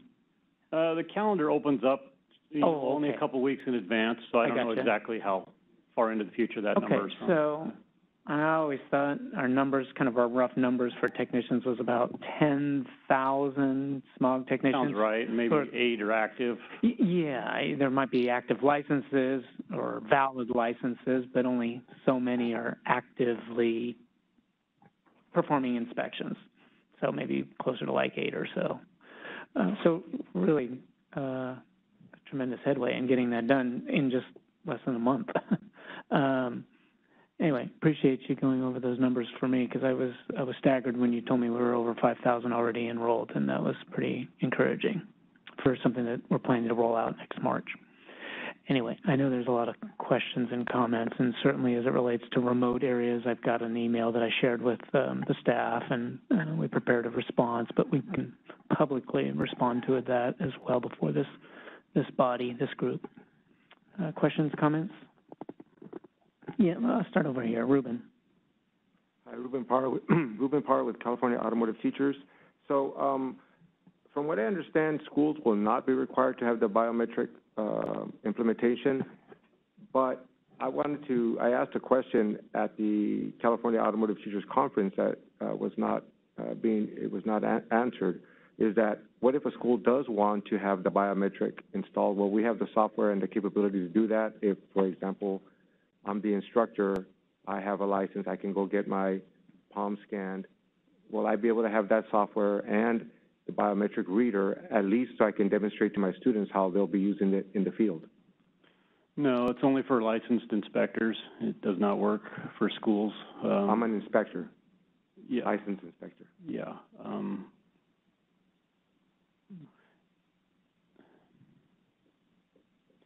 If you perform real inspections, I mean, you could demonstrate I could perform a real inspection and then just not issue the certificate. Yes. Yeah. Mm-hmm. Would I be able to get that software? And I just paused because the schools are in a lot of schools operate out of what we call a sandbox environment, and it's not the real production environment that the stations are in.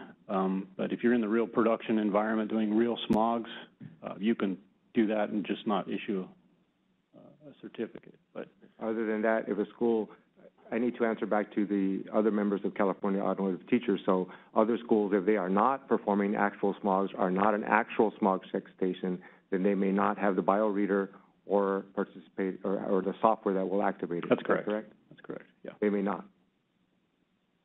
No, it's only for licensed stations dealing with licensed inspectors. Okay. Yeah.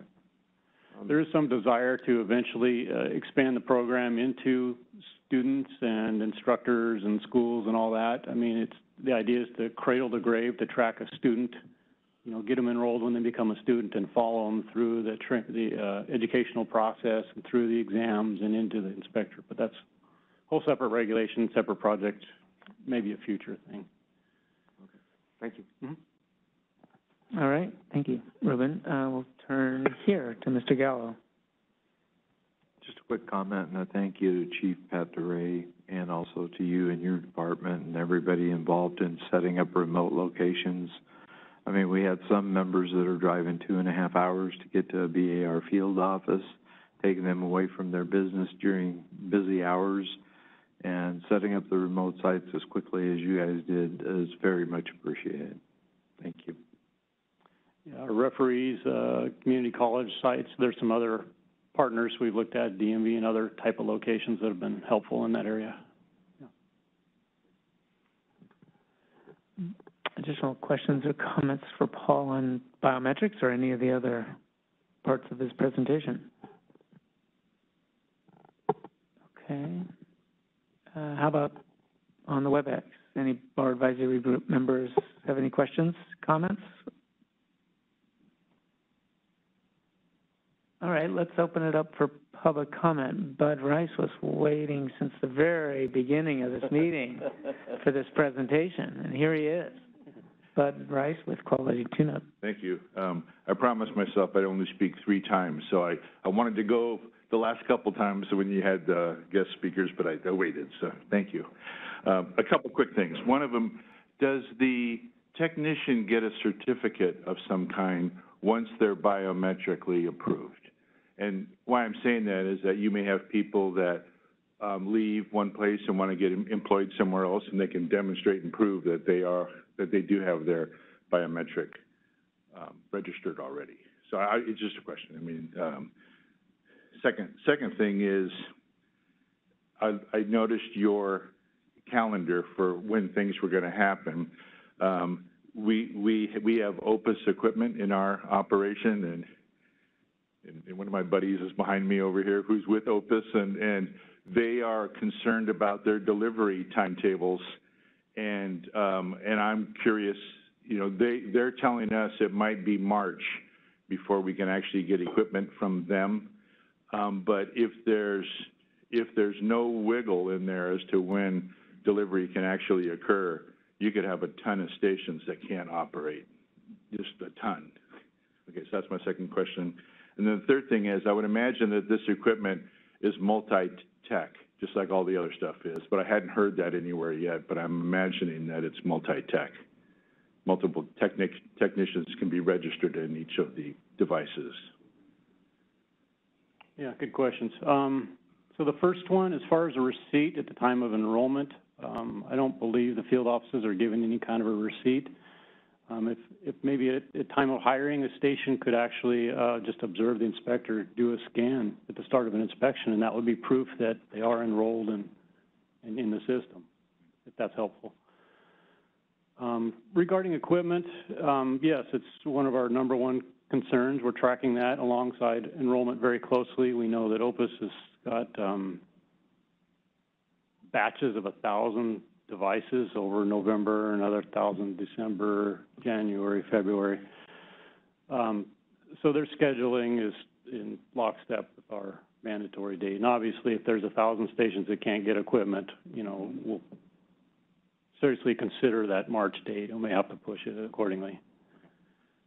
And then your third question was about techs in the equipment. There's multi-techs in each equipment. Yeah, a single scanner. All the inspectors can share that single scanner, just like they share a mouse on a computer. Yeah.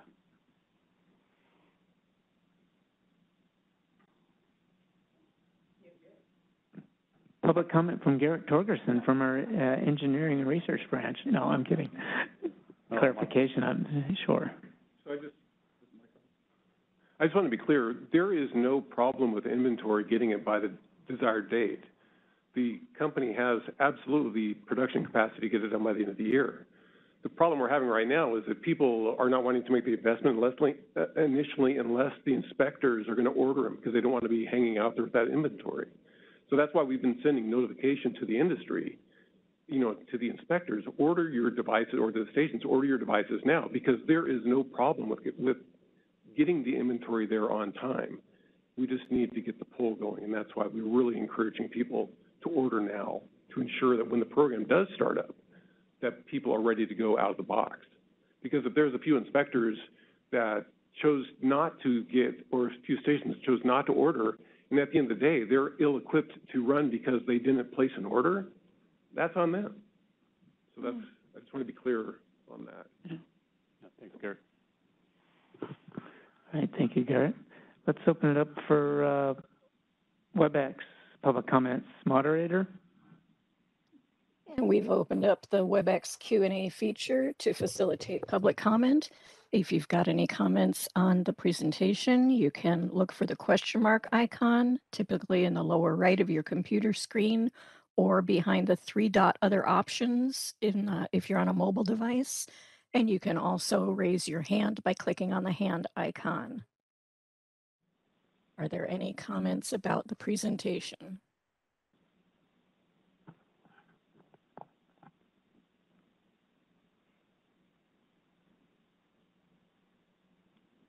I do not see any comments at this time. Shall I close the public comment? Yes, thank you. You're welcome. All right, any other last thoughts? Okay. Paul, thank you very much. We'll probably have you back in January for an update on everything. Oh, I'm sure. Yeah. No problem. Okay.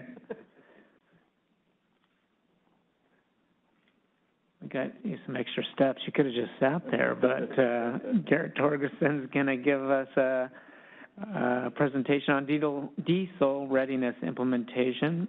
We did a readiness presentation for gas-powered vehicles sometime back and implemented that, and now we're going to propose doing something similar with diesel-powered vehicles. So Garrett is going to present today. This is actually our last presentation. The others are handouts, and we'll go through those pretty quickly. So I think we'll be pretty close to meeting our 1 p.m. adjournment time. Sounds good. All right, as Pat mentioned, yeah, we have tightened up the gasoline readiness over time. In the future, we still may look to tighten those up a little bit more to get additional benefits out of those, but we're not at that point. Where we're at right now is looking at diesel vehicles, and in particular, 2007 and newer diesel vehicles. The Health and Safety Code is currently displayed up on the screen. The way it assigns authority for the older vehicle, 2006 and older, those are currently set to no unset readiness monitors allowed. And the reason is because the after treatments that are more complicated for setting readiness monitors were not on those vehicles. So as a result, those are set to 0. We don't need to make any adjustments there because we're as tight as we can be. When it comes to the newer vehicles, that is the point at which the after treatments were introduced. And there was concerns on the part of CARB as well as us that when we roll this out, we aren't exactly sure where the readiness requirements should be. What we're allowed in the regulations right now for these vehicles is all the monitors should be required except for the diesel particulate filter. We are not at that point. When we are giving authority to roll out either cut points or in this case readiness monitors, what they're typically done is they give us additional authority to get tighter than we need to be or than we think we could be right now with the thought that eventually we're going to get there. But if we apply to those standards right now, there might be an issue with falsely failing vehicles that otherwise can't be fixed. So we came in pretty loose on the newer vehicles at this point. For a number of years now, we've been there where we allow any 2 unset readiness monitors. And as a result, there's been a lot of meat left on the bone where vehicles that could have been failed weren't getting failed because we just weren't sure where the line was for the vehicles that actually had design issues and couldn't be set according to those criteria. Next slide. So what this shows, it's a little bit of a complicated slide. The bottom red line shows the failure rate by model year. The top yellow line, what that shows is for each of the model years ranging from 2007 on the oldest to 2022 on the newest, that is the percentage of those failures that are due to readiness. So as a result, 2022 vehicles, really there's not a whole lot going wrong on those vehicles. All the failures are as a result of readiness failures. They haven't had a chance to run, but there's really no underlying conditions on the vehicles that would make them fail otherwise. The further older you get, the greater the percentage of vehicles that are actually due to other failures other than readiness. So they have actually something wrong, a DTC set, a trouble code is in there. But one of the things I want you to see on this is really the relative flatness of that red line. If you're used to looking at failure rates for instance, tailpipe on older vehicles, you typically see the failure rate go up substantially as the vehicle age, gets greater.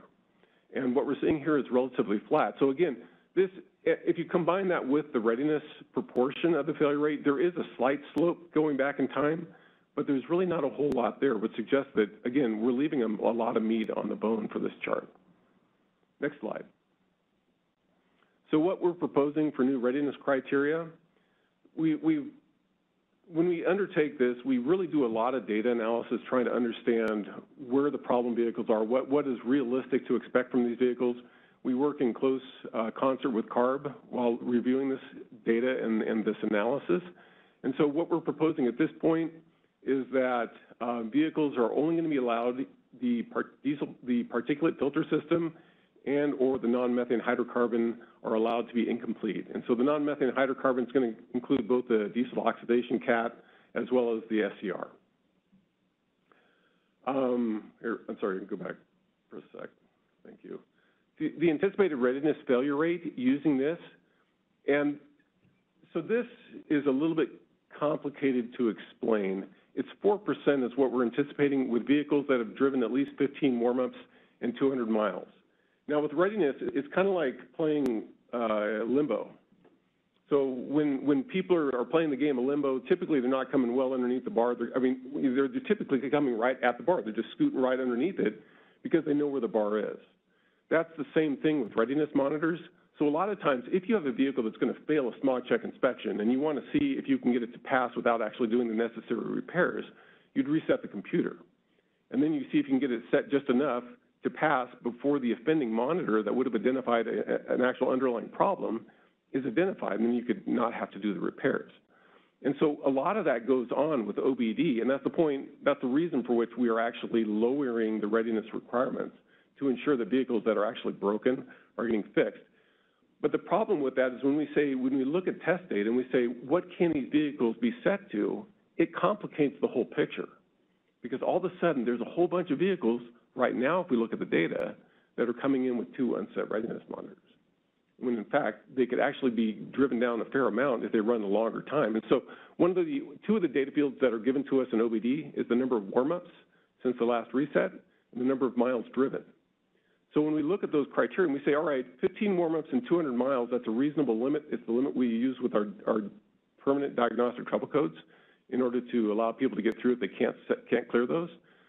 Applying those same standards here, we said, okay, when we look at that, how many of these vehicles after that have been reset are able to pass the readiness criteria there?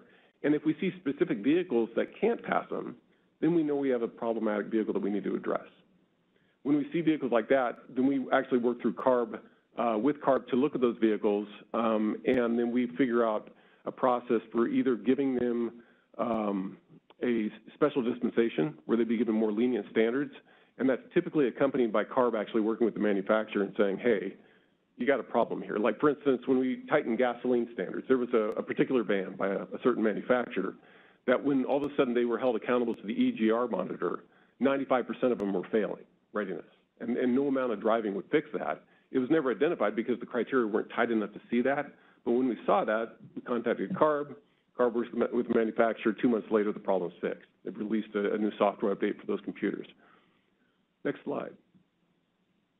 So this is what the failure rate for readiness looks like, both the existing one as well as proposed standards. And so looking at this right now, the current readiness failure rate is the blue line, the solid blue line, and it's really kind of the lowest line until the very end when it comes out the middle. So that's looking about just 5%, just a little bit under that. if we look at the readiness failure rate with the new proposed standards with not taking into account the 15 restarts in 200 miles, that's the dashed line at the top. Now, what's interesting about that line is all of a sudden we start to see that slope that we expect to see for older vehicles. Even though readiness failure rate isn't what we think of as a normal failure rate, because of the behavioral shenanigans that kind of go on to get vehicles to pass when they shouldn't, failure rate due to readiness actually becomes a bit of a surrogate for the actual failure rate. And so we're seeing that in that dashed line up there, where as it gets older, more of these vehicles are failing because people are resetting the computers trying to get them to pass when they have an underlying problem that needs to be fixed. When we look at the restarts with the 15 and 200 involved, that's the red dashed line there. And we actually see that among those vehicles, when we apply that standard, look at when they've actually been driven, these vehicles can, again, be brought down into compliance by simply running the monitors, identifying the problems, fixing them, and then moving on from there. So we think these standards are reasonable. One thing to note on this is that red dashed line, it includes problematic vehicles. So there are a certain number of vehicles. It's about kind of 5 major groupings of model years and makes and models that we're having problems with, where they don't have a tendency to set properly. And so we're in the process right now of working with CARB on those vehicles, but those are included in these numbers. And so when you take those more problematic vehicles out, those numbers will actually go down some. Next slide. So where we're proposing to go with this, we are doing this BAG presentation right now to inform the industry what we're planning to do. We're going to do another BAG reminder starting in April 2023. We have a newsletter article that's going to be coming out.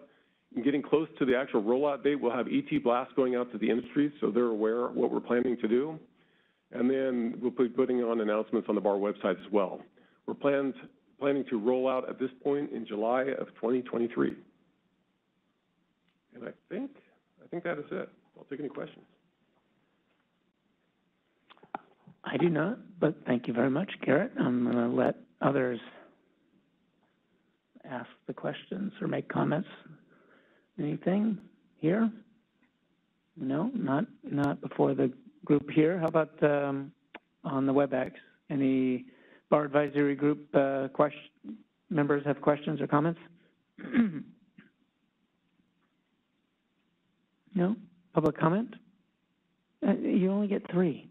I lied up there. Bud Rice. Bud Rice quality tuna. Bud Rice quality tune-up. Listening to your presentation, I wanted to just clarify. It sounds like you're saying give the vehicles longer warm-up time and more will pass. That's what it sounded like you were saying. Yeah. The monitors will function. We expect that when the new limits are in place, there's going to be a point at which the industry and the motoring public has to adjust where their vehicles are going to be failing at a higher rate, especially those when they've been resetting them.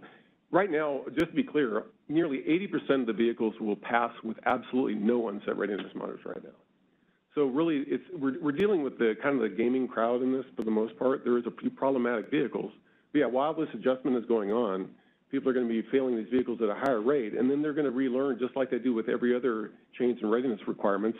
If they pre-scan a vehicle, rather than looking for 2 unset readiness monitors before they test, then they're going to start looking at making sure those 2 monitors are, everything but those 2 are set. And then, so we'll actually see the failure rate come down again, because I think a lot of the stations end up actually pre-scanning vehicles if they think there's a potential problem with the vehicle. Okay, so the second part of that question then, as I hear, is it similar to having a PC that you never reboot, and over time it starts to act up and not run well? So if you reboot your computer, you get all the RAM back and your computer runs better?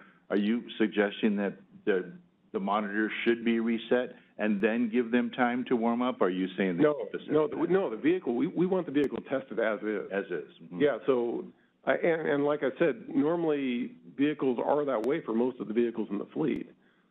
The reason why we're having to put in standards like this is because there is recreational resetting going on. Mm-hmm. And then we're trying to address that to ensure the vehicles that should fail, do fail, both from an air quality and a consumer protection. Okay, so test them as they roll, but let them warm up is what you're kind of saying. Well, if you do reset a computer, and I think generally the recommendation is even if you do repairs on it, you don't have to reset even then. You let the vehicle identify that a repair's been made, and it works better that way. Mm-hmm. If you do, for whatever reason, have to reset a computer, you're going to want to make sure the vehicle's been driven sufficiently that it can set the monitors necessary to pass the test. Got it. Give the customer the car back, tell them drive it for a little bit, come in and see us in 10 days or so, and we'll retest for you. Yes. Okay, got it. Thank you.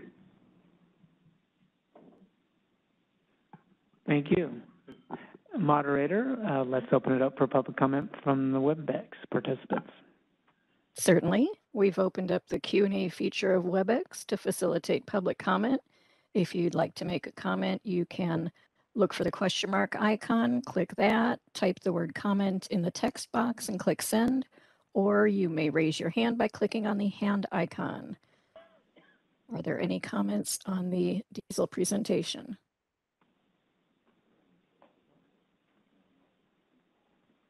All right, thank you very much, Garrett. It does not look like we have any comments. Thank you. I'll close the Q&A. Thank you. All right, let's move forward. We've just got a few more items on the agenda. We have a handout both for the enforcement statistics. Were there any questions or comments regarding that handout? It's a pretty standard presentation. That's why we've gotten it down to just being a handout and not an actual oral presentation. Open it up, please, moderator, for public comment if there is. Certainly. We're opening public comment on the enforcement report. You can look for the question mark icon, or you can raise your hand by clicking on the hand icon.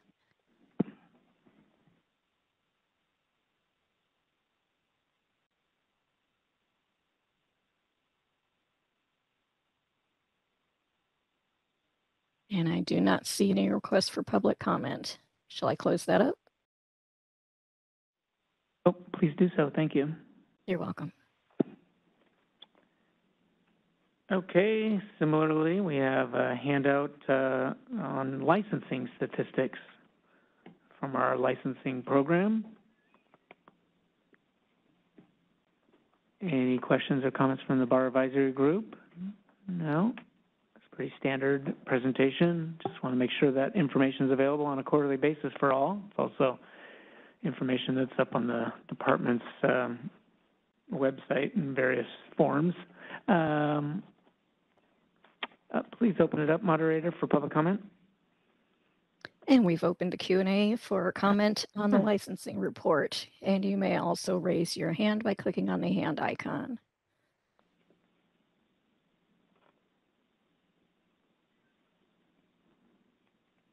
All right. No comments requested. Shall I close that? Yes, please. Thank you. Thank you.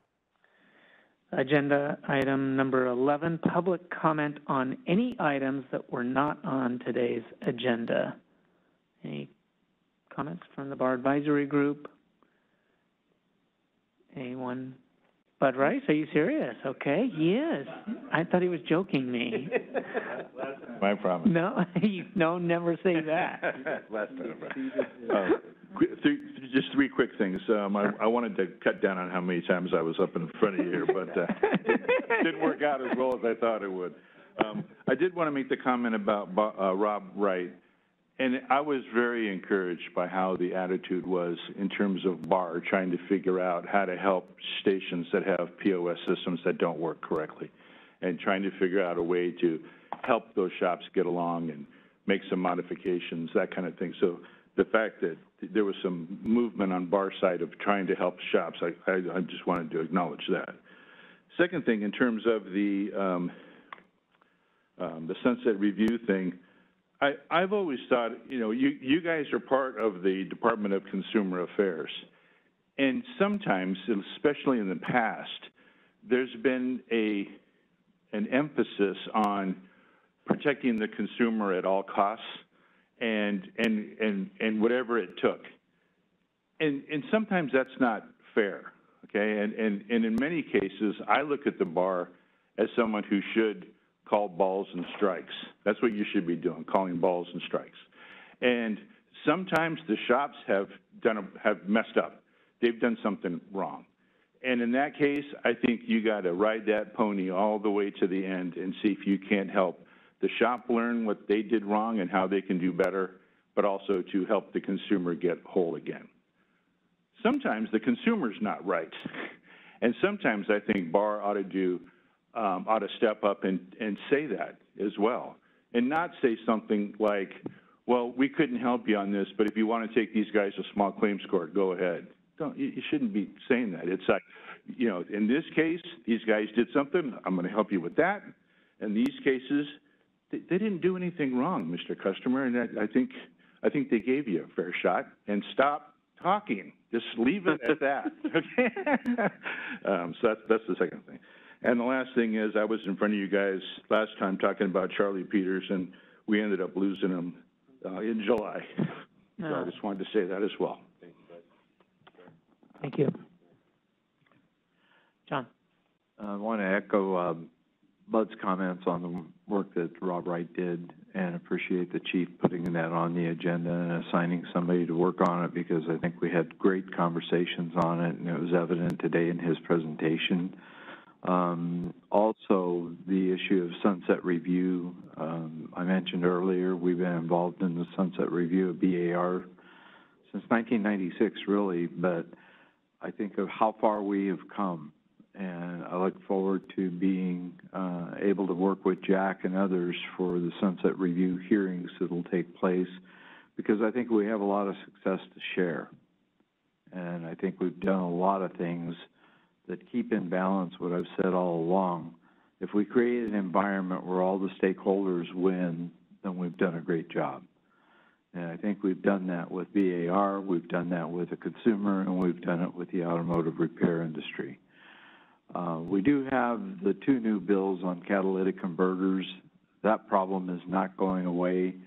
I work very closely with law enforcement, and the criminals know that this bill is signed. The criminals know that the scrapyards and everybody that is buying these, if you're going to, you know, they always say, if you're going to make hay, do it while the sun's shining. Well, right now, according to Lieutenant Lane from the San Bernardino County Sheriff's Department yesterday, or the day before, I mean, he was talking about they have seen a tremendous increase in the number of catalytic converter thefts.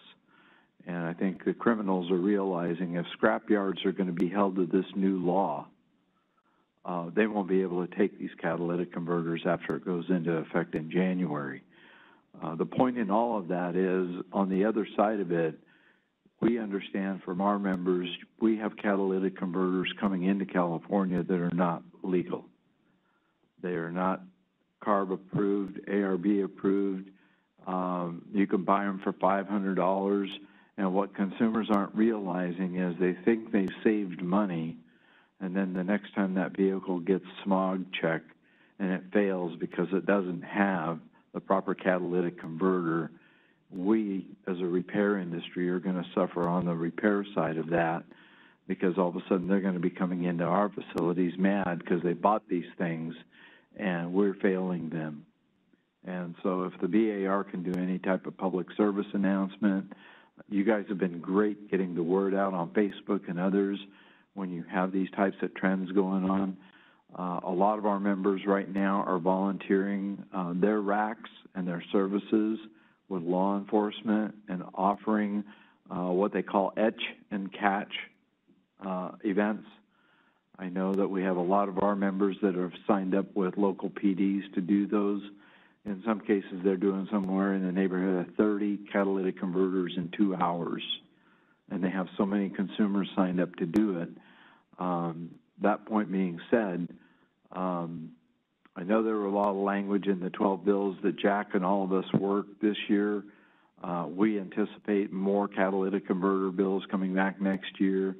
I've said it very straight with law enforcement, until we go after the head of the snake, just going after the scrapyards is the middleman. It's the people that are ultimately buying all these precious metals that are making all the money when they break these things down. And so I encourage whatever legislation they're going to work on next year Jack and us, the rest of us will be working on trying to get something that goes after where these things are going and why they're getting paid so much money to go out there and get them. So again, I appreciate all the work that we do collectively on the advisory and in these meetings and the workshops we had, and I can't thank you enough for the work that you and your department does, Chief. Thank you for the kind words. Moderator, please open it up for public comment for items Certainly. that were not on the agenda. Certainly. And if you'd like to suggest an item that or mention an item that was not on the agenda, you can look for the question mark icon or raise your hand. We've had a raised hand from Kay Kubron from 352 Innovation. And I'm going to send you a request to unmute your microphone. Okay. You're unmuted. My name's Christina Subran. 352 Innovation. I'm a new business. And I had a couple questions for both California and for BAR.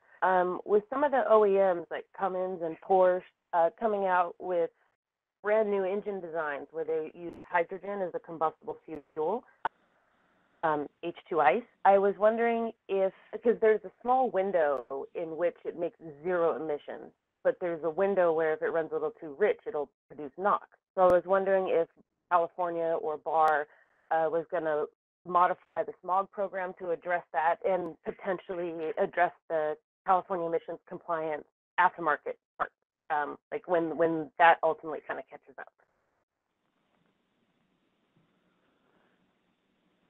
Someone's going to have to help me out here on the hydrogen vehicles. Sorry about that. Oh, Chris, is it Christina or Kay? I didn't catch the name. Hello? I can you hear me okay? Yeah, I can hear you. Okay. If I can give you an email, we can discuss this offline, but I was just curious. I mean, it's not saying you need to like address right away, but I was curious about what that might look like, where it might be going, and because I'm working on a couple things that also are looking at zero emissions and. Sure. We've brought our chief engineer, Garrett Torgerson, to the table to respond to the question. Yeah, I mean, we haven't figured out what we're going to do with specifically you're talking about internal combustion hydrogen engines, correct? Yeah, using hydrogen as a combustion. Yeah, and so, in fact, there's still even oil issues with, burning oil and stuff like that, so it's not even like they're hydrocarbon free as well. Some of that has to be figured out. I don't think at this point we're really, I think those vehicles will be exempted at this point. And so, but if those engines actually start coming into the program, we're probably going to have to adjust the way we deal with them and the way those vehicles are inspected. Yeah, thank you. I just kind of wanted to pick your brain a little bit. Yeah, and go ahead and feel free to submit your questions to us. We will work with CARB in addressing those the best we can. Okay. Was there a second part of your question or comment? I was just, it kind of fed into that because it really, whatever is decided upon with smog, because like the Society of Automotive Engineers found that the oil burn was like parts per million compared to what it is now as far as like technically zero emissions. Obviously it's not zero, but it's so minuscule compared to what it is now. And I was curious about like where the smog program might go to address that, what that might look like in the future. And then that would ultimately feed into kind of what my second part of the question was regarding aftermarket parts. Like, would they still require, California emissions compliant aftermarket, like exhaust and, intake manifolds and stuff like that? So I was just curious and kind of wanted to pick your brain a little bit. I know it's not something you can answer right away. If you're talking about replacing existing engines with a hydrogen internal combustion engine, that is all going to have to be approved through CARB. Okay. Yeah, well, I mean, because the OEMs were coming out with a brand new design where it ran on hydrogen. So those would be hitting the market first, of course. So I was just curious. And even with new, I mean, with the new engine, yeah, the oil burn is very limited, but with an older engine that's worn out, just like with a regular engine, when it starts blowing oil past the rings, all that's off. And so it's you can't just simply say that the vehicle's never going to be an issue with respect to air quality. Oh, absolutely. I agree. And so that's why I kind of wanted to pick your brain about what kind of changes might be looked at as things evolve. And because I'm a mechanical engineer, and like this whole evolution of the new horseless carriages is really exciting. And I was kind of curious as to what that picture might look like as it evolves. I mean, I know you can't answer that right away, but I was curious as to, what you thought about, what you're thinking, where it might go, and so thank you so much. Thank you very much for attending and the question. And if there is follow-up with our engineering group, this would probably be the most appropriate place to have a more in-depth conversation about that. I would love to chat with them sometime. Absolutely. Welcome it. Okay, agenda item 12 is more of less an announcement. Our next bar advisory group. Excuse me. Oh, sorry. I forgot to close the public comment. Please right, go we ahead do have one more. We do have one more request from someone signed in. My apologies. I'm jumping the gun. We're past our 1 o'clock hour, so I was racing to the finish line. My apologies. So someone logged into WebEx as Mike Flanagan. I'm sending you a request to unmute your microphone. Okay. And you're unmuted. Okay, hi, Chief. Hello. Members of BAG. A while back ago, I was caught by surprise, Pat, when Mike told us about Gary. I just didn't know what to say. I had no idea, but I just want to this about Gary Hunt passing away. Okay, and wish I was able to say this at that time, but people don't know that Gary had a very, very disabling hearing disease. Okay, but you would never know. And the way he handled himself, he carried himself out in real life. And it was Gary, Pat, he took me under his wing like we were compadres from a past life. Not knowing very much about the automotive enforcement business, just because I built a dune buggy from soup to nuts, that did not make me a bar star. No. My expertise has and still is PR and government relations, and he helped me out immensely in putting together my RFP to bring in an outside professional group to help us roll out the smog check program. Step by step, Gary was in my office. What's going on now? And he was really interested. Well, who are you talking to at the LA Times? Who are you talking to at San Francisco Chronicle, etc.? He was a dear friend, and having this time to think about what a wonderful guy he was. All I can say is that Gary and I got bonded at the hip.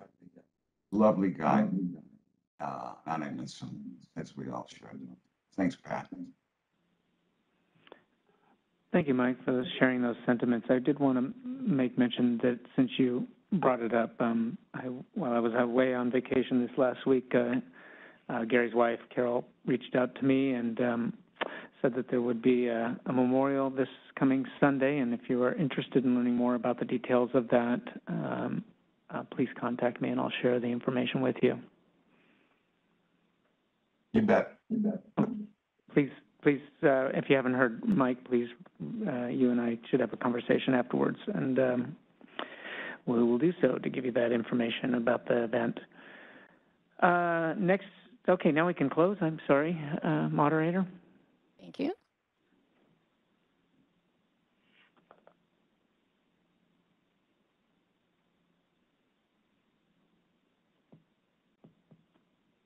And you're all set to continue, yes. Okay, great. Now, agenda item number 12, an announcement, more than an item for comment or anything like that. Next bar advisory group meeting is Thursday, January 26, 2023. Do we have a room set next door across the parking lot in DCA headquarters 1?